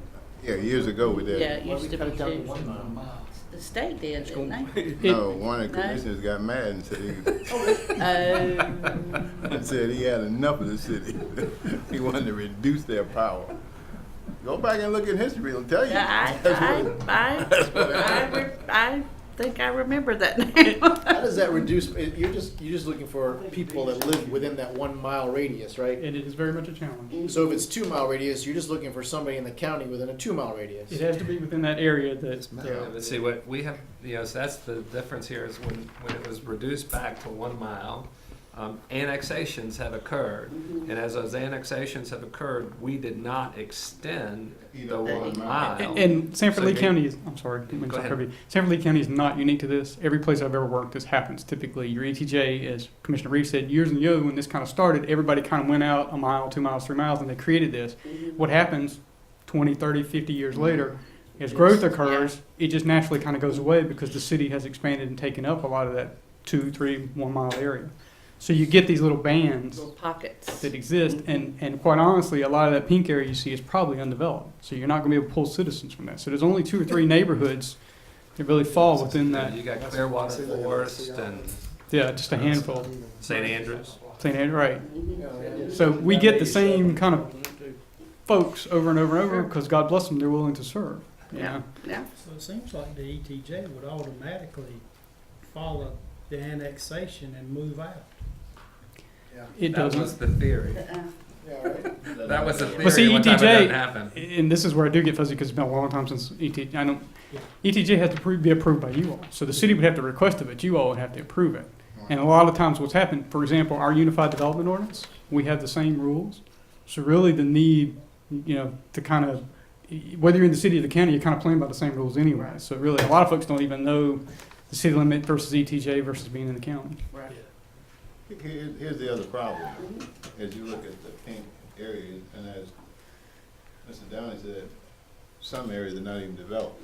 We need to take the pink areas and identify the folks living in these areas on a separate map, so that when we start to try to select people in the ETJ, we'll know where the streets are, who the people are, and you'll have a better shot at filling the seats that way. So we'll get you to use Mr. Kavaskets and his Right. mercy again. Esri. Esri. Yeah. Yeah, it needs to be a separate list. Document. Of people. Okay. Yeah. Okay. And I do have one list. Okay. It was 70 pages long. I just asked for the parcel owners, but I need the name of the single-family dwellings. Okay. So Thank you. I will make that request tomorrow. Okay. All right. I'm sorry. Back again to you for the financial report. Yes. Thanks for the explanation. Yes. Yes. Thank you, Mark. Ms. Minter's at a conference, so I get to do the financial report. Mr. Odom asked a question earlier on page 381. He asked about roughly what our taxes were that we collected last year. In the left column, you can see the year to date on June 30th, but that includes prior year taxes as well. That $40,446,000, but you can see that now this year it's $41,280, so it's quite a improvement year to year at the same tax rate. So that a lot of that has to do with tax-based growth and the collection rate. So very excited there. Want to also point out that in this report there are 9 months of sales tax revenue, not 12. So we still have 2 or 3 months of sales tax to recognize, and we're already at 94.67% of revenue. So good conservative budgeting means we'll have revenues exceed our budgeted revenues for the year. And if you go to the page 382, the second page of the financial statements, you'll see that expenditures are at 83.33%, and that should be a pretty good number. Not many accruals on the payable side. So we look really good for the fiscal year that just closed. So John, very excited. Before you move from that page, one, I thought, the permits and fees being up like they were is a good sign as far as growth. But what am I missing? Why is the investment earnings, why are they so high? We're finally getting paid for our investments. For our patients. Yes, okay. we were barely earning, Anything. 0.5%, and now we're getting some longer deals that are over 1.5%. So there's been a big jump in the interest rates for what we're investing. Okay, that was okay. That was rate driven. Okay. I mean, it's not a big dollar amount, but percentage-wise, it was. It's a big difference, and it's we used to before the recession, And the decline of interest rates, you know, interest revenue was about $250,000 to $300,000. I remember it just So disappeared for a we're while. glad to see that. And then, yeah, as I said, expenses look really good. And thank the department heads for doing a good job again. Moving on to the sales tax report, starting on 384.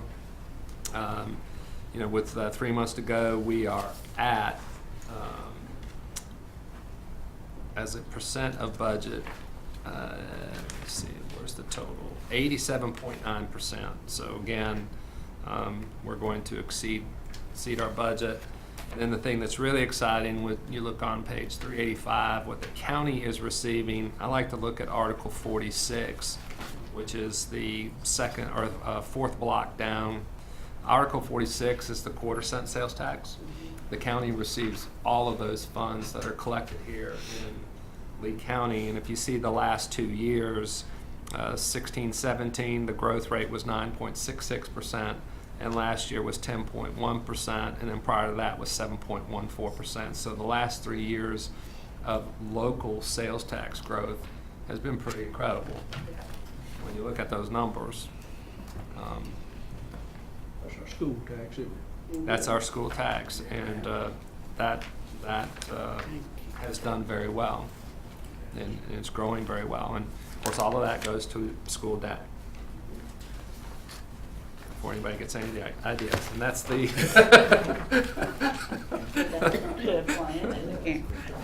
Don't want anybody to get any ideas at all.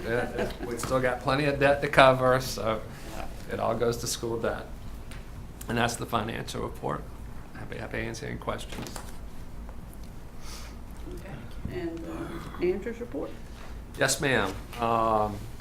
The first part of this is a lengthy report, so I apologize, but at the last meeting we did talk about Samley Park. The board gave me some discretion to handle some change orders, and I did approve one that was for metal flashing and window jams for $11,950. And the discussion with the architect and the contractor, the items clearly were not specified in the drawings, and therefore they were entitled to that change order. And as I communicated at the last meeting, there were 2 change orders, or the one change order from CSI, where they requested $31,015 for a delay, and H&H Architecture has requested $18,045 for a delay. We had talked about liquidated damages and when liquidated damages would start, and I did consult with Ms. Parrish and an outside attorney to go over the contract and to go over these requests. And it's not an easy issue to work through based on several of the claims that the contractor is making about the design of the HVAC unit, and 2 other key issues, which mainly had to do with getting things back and forth from the architect and some of the subs that the architect used.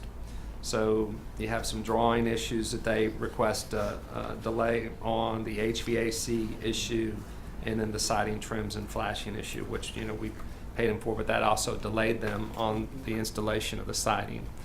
So after consulting with the outside counsel, I'm recommending that we go ahead and approve those 2 change orders. I have discussed with the architect and CSI that there will be no more, and that on August 12th, since they are committed to the August 11th, we believe liquidated damages should start. August what? August 12th. So we have given them the extra time they requested, paid them for we will pay for them.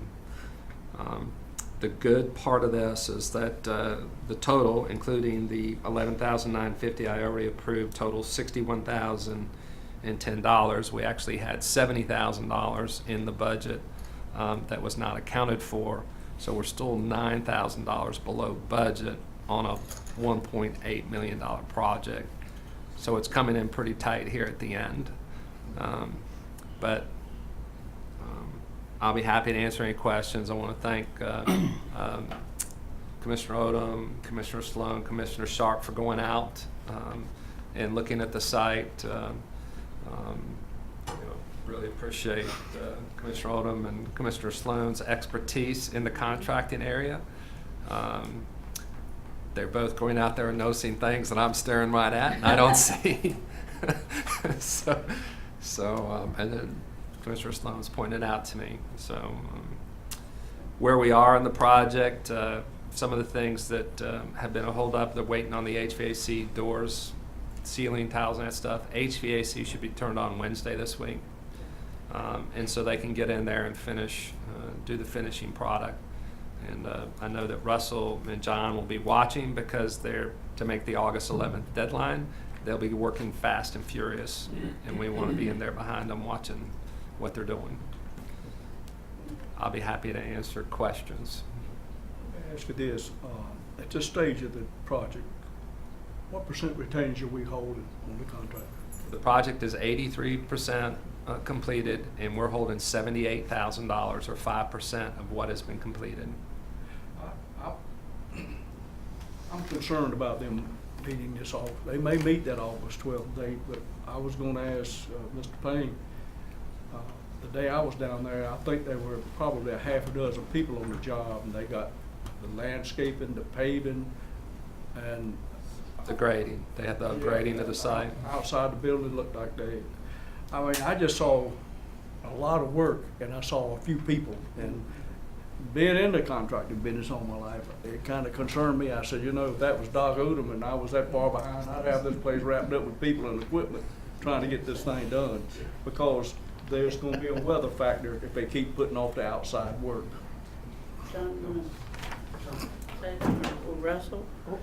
Yeah, I told them they both were going to have to come up to the podium, so they might as well go ahead and come over. Yes, sir. I was out there today, and there was quite a bit of activity out there today, different trades. I spoke with the electrician, and in fact, they're supposed to get temporary power and power up HVAC. HVAC guys were out there as well, as well as the framers, putting up cladding and that sort of thing on the outside. I'm just concerned with the outside, and I'll tell you, I think I would be careful how I make payments to them until they complete it, because you get into liquidated damage situation, you're going to have those funds. If you don't, you won't recoup them unless you get involved with the bonding company, and you're going to need to do that.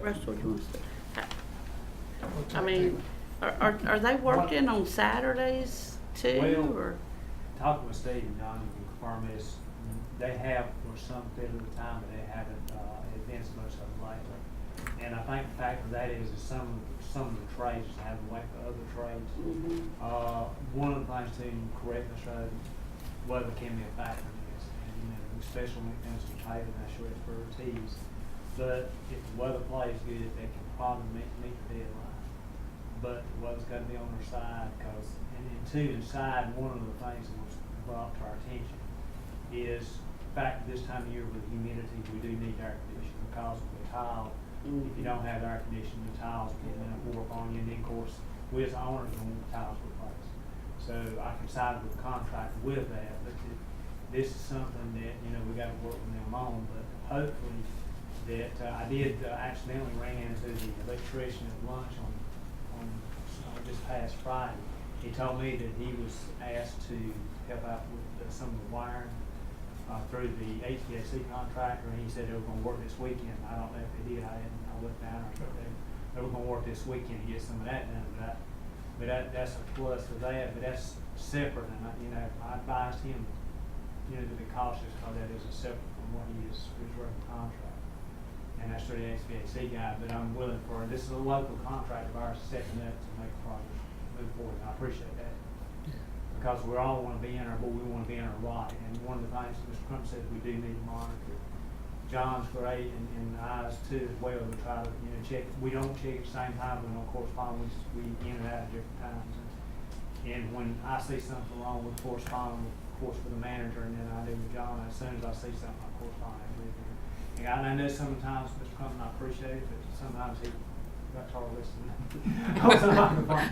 But now the fact of it is, we were trying to bring out things before it got to a point where we couldn't correct it. Sure. And we did do so.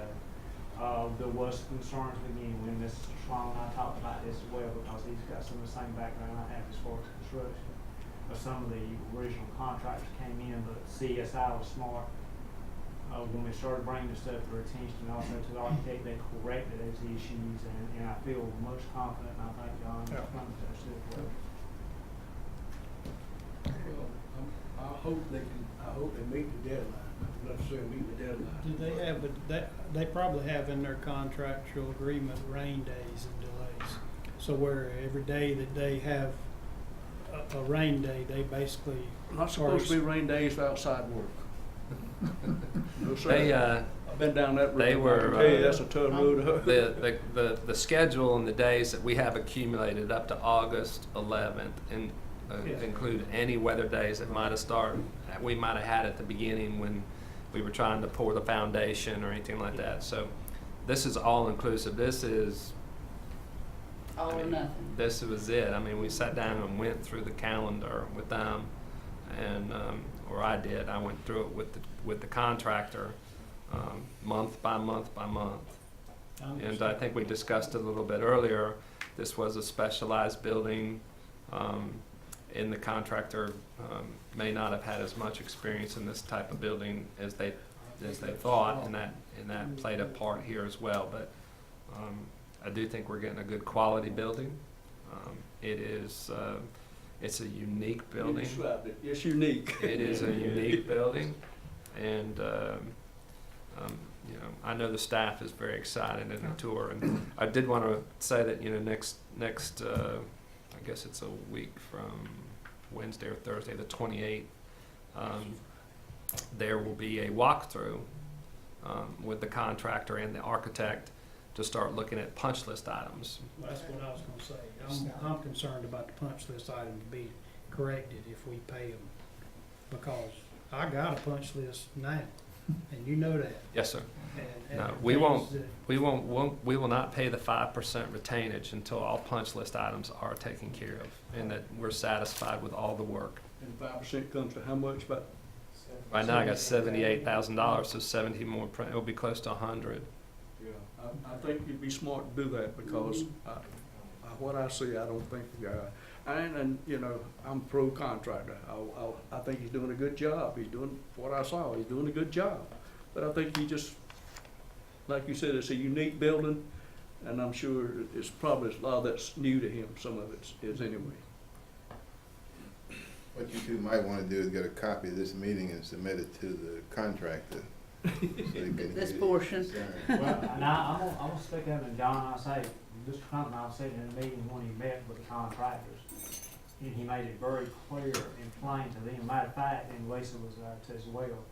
He was so clear and plain, it was quiet for a few minutes. I was wondering if anybody was gonna say anything. Because he said that, you know, he explained to them that his responsibility to the Board of Commissioners to make sure this project was completed on time within, and he explained to them, he stood up for them in the beginning to make sure this job come in, and it came in with the budget, and that he's looking in to complete it as proceeding, this beginning. So, and Don was there as well too. So, Being very fair. Looking Yeah, at I think change order that you've approved, I think we're being very fair with them. I agree, and I know, and Ms. Rhoden, I know, and Mr. Sloan, if, you know, when the contracting meetings, if somebody's willing to step up and work with you, yes, we'll be in favor. And that's me as, you know, as a county employee, I feel like that's been real fair to them. I'm telling you, you ought to get a copy of this meeting. Let them look at it. I agree. I agree. we can get the IT staff to run a copy of Shoot it over this there. section of it. I'm not joking. Well, because it's not our money, it's the taxpayers' money, you know. That is correct. And you know, the taxpayers, you know, that happens to be, you know, with it being Parks and Recreation Month, you know, that happens to be the Nature Center, something that I know, you know, I even went to as a younger person, and all of my kids enjoyed going there, and it's always been kind of a spring and summer destination, in particular summer when school's out, and you've had to go around that, with Parks and Rec. They've done a great job. They have. They have worked under some bad conditions, and I gotta say too, that the stuff that they have when it is in place, I know when my children were small, they really enjoyed going there, you know, seeing the animals and stuff, but I gotta give John's, staff credit, they have made this with a lot less, and made it work. But we've, as Commissioner Odom said, we've been really patient, so I think now, come August 12th, our patience will be run out. A frequent question is, when are the animals coming back? When is the Yeah, building gonna be done? exactly. When are the animals coming back? Because they want to come and see them, so. I've got a few around my house. If I can catch them, you can have. Thank you, guys. I appreciate it. Thank you. John, let me ask you a question before you Yep. sit. Yes, sir. I think I read that you have to have a fishing license to fish down at Sand Lee. Yes, sir. Does that apply to you? What's the age limit for kids? 16. If they're with their adult. 16 and older. 16 and under can fish without a license, but they need to be with an adult that has a license. Yeah. A lot of people don't know that, like myself. Right. Well, what about artificial? Children and not have to pay for them. What about artificial bait versus live bait? License The required. rules changed a few years ago in that regard, that you could fish in your home county using natural baits without a license. But those changed when 4, 5, 6 years ago, something like that. So You gotta have. They the- gotta have a license regardless. Yeah, state has to generate more revenue to do the program. We benefit from that as well, in addition to sales of fishing equipment and supplies and those Because sorts it was of my things. understanding, No, sometime I while think back, live bait, you didn't have to have it. Right, Yeah. and that's the way it was for a really long time. Shows my age. Like, how much You're is the welcome. license, John? How much is a license? It varies on if you're wanting an inland license or Just there's to a fish? coastal license. There's Well, a just to there's a fish like tra- at San Lee's? I pay $42 a year, but Oh, that's a okay, combined. that's everything. That's a combined license. So I can fish for trout in the mountains or go to the beach and fish or anywhere in between. Okay, all right. I need to learn that number. Okay, thank you. You're welcome. Okay, Old Bowling Alley. Oh, I need a motion, because Oh. I could not approve the delay. Right, I'm sorry. 'Cause I could only approve the Right. materials. I need a, Okay, okay, so the motion is, to, I guess, give, the delay change order to Thank you. CSI for $31,015 and to H&H Architecture $18,045. That's 61,010 total. That's a little less than 61. Yeah, that's- I approved Yeah, that's right. 11,950. That's right. yeah. Mhm. Okay, so, any more questions or comments for the manager? All those in favor say aye. Aye. Opposed? Okay. Bowling Alley? And so that walkthrough on the 28th is a Friday, by the way. So What time is that, do you know? typically they do it at 11 o'clock. Okay. So I would say right at 11 o'clock. Let me ask you another question about this family part. You'll have a final inspection and an acceptance day. How about I'd like to go with you on that. Okay. Yeah. I will let the whole board know. Be good. I think we all would like to go through there. The air conditioning be working? Yes, sir. Yes.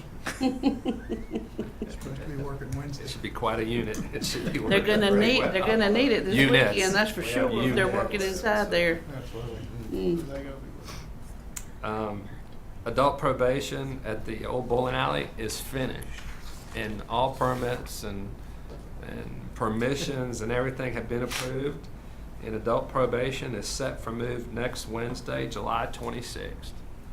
Russell's helping us move, right? Absolutely. But you gotta box everything. You said, you We said. don't- we you don't said pack, you've we done just a lot of that lift. already. Commissioner, if you buy Yeah, they're lunch, I'll come ready. help you move. Yeah, they're ready. Well, if you saw their new digs, you'd know why they were ready. I can't wait. Turn out. I The can't new wait. space really turned out nice, But and I'm so not- we've gone ahead and put the RFQ out.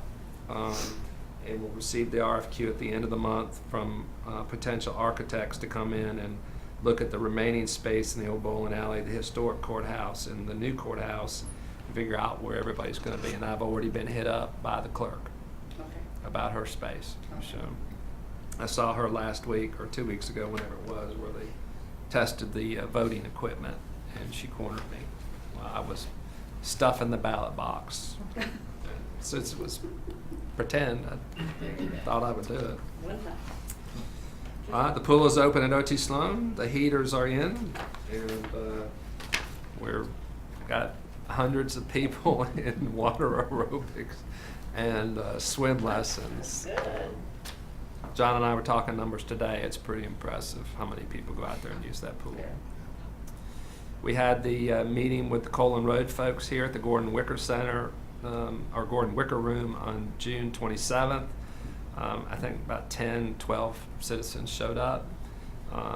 We did get to answer lots of questions, mainly about, how we were going to run the lines and that kind of stuff, which we don't really know yet because the engineer still has to design it. But we did tell those citizens and have delivered a final notice to the area that citizens have until Friday, July 21st to notify us that they want the water. And also, he has left, but his guys, I had them hand deliver letters to the folks that had not responded, who had been getting correspondence between us and the state about the water testing.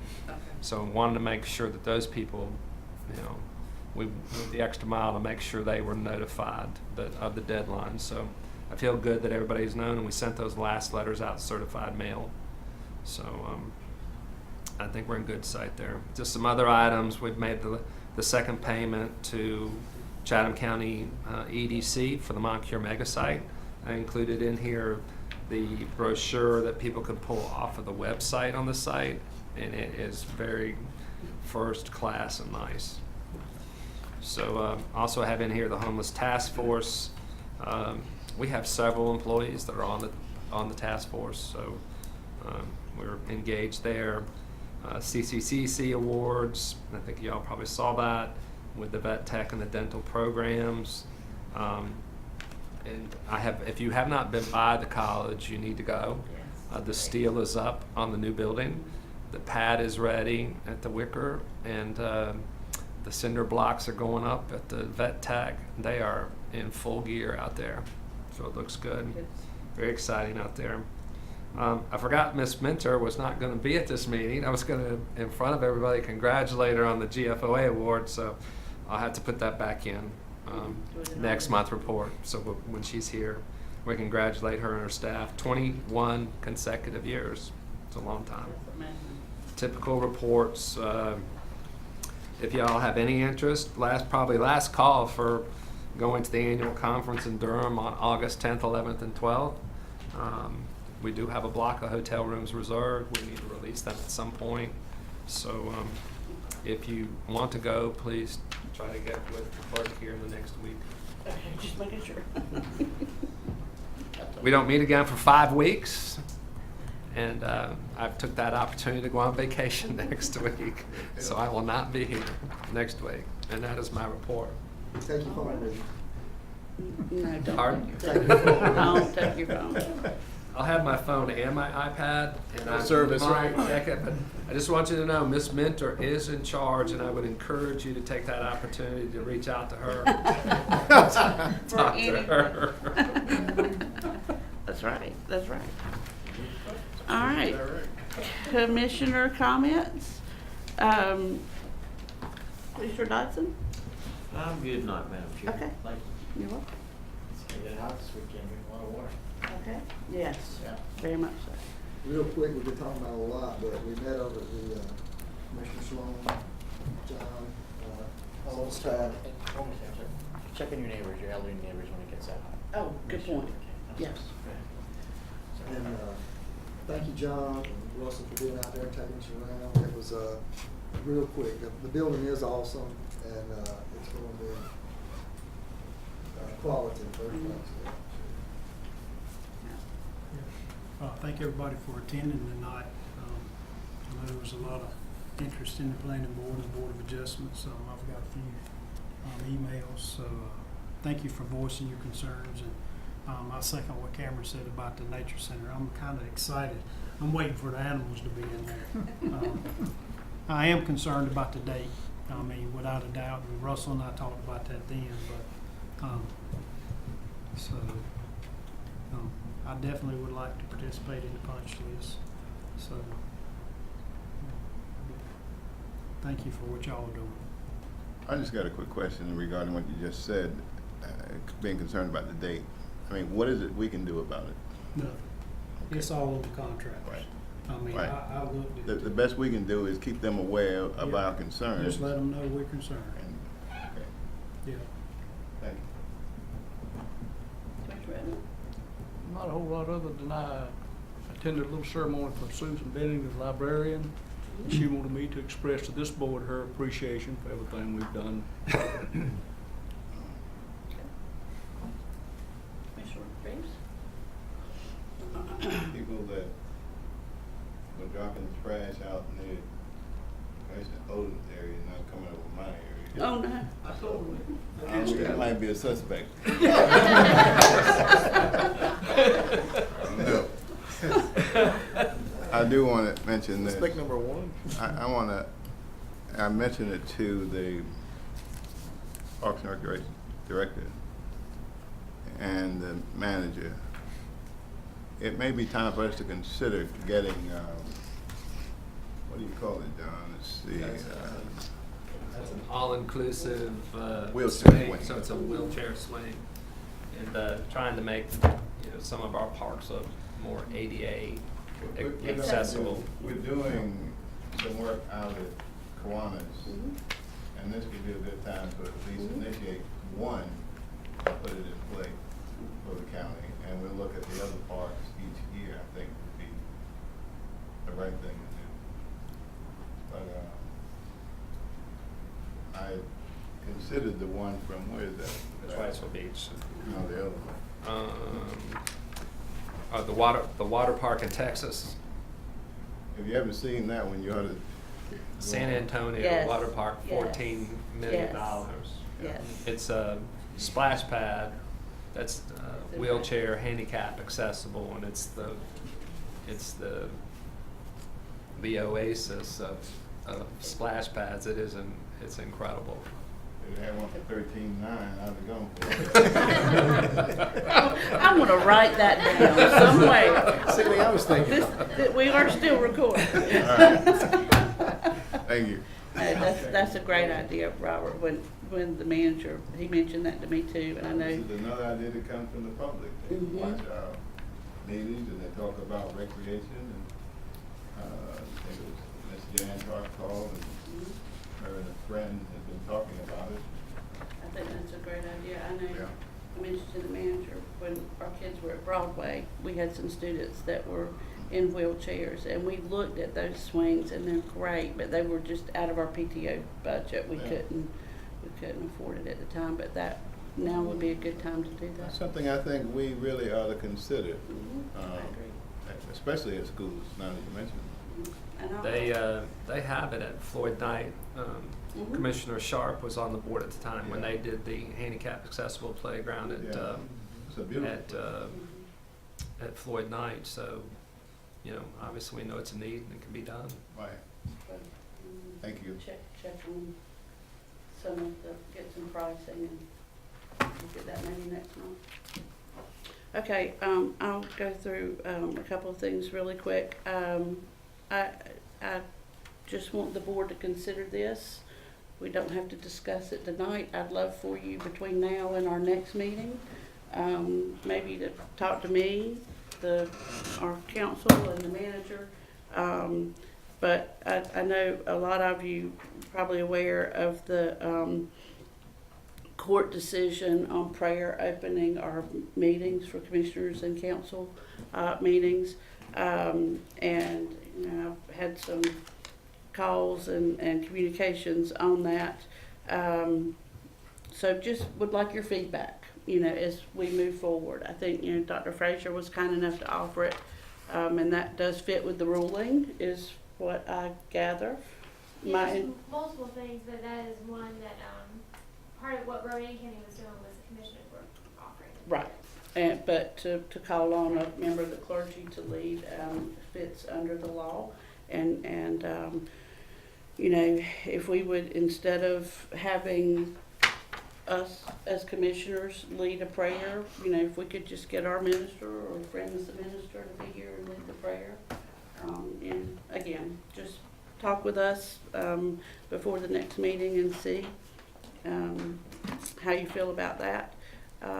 Also, little personal privilege again, farmers are putting in tobacco around the county, and there's a lot of big, heavy equipment on the road, so just be patient with them. And I remind everybody every year, they try to move over as much as they can, but if they move over too far, they're going to take out people's mailboxes and that kind of thing. So they are limited as to how far over they can go. I know Commissioner Snow and Commissioner Odom understand that too. So just be patient and understand that they are contributing to our economy and our tax base. Our year-round schools are starting back. Our Lee Early College is starting back before we meet again. So there will be school buses on the road before we meet. So, you know, pay attention to our students moving around again. And last but not least, I would be remiss in just sharing with the House Soller family my condolences. He probably knew more about Lee County than all of us in this room combined, and then some.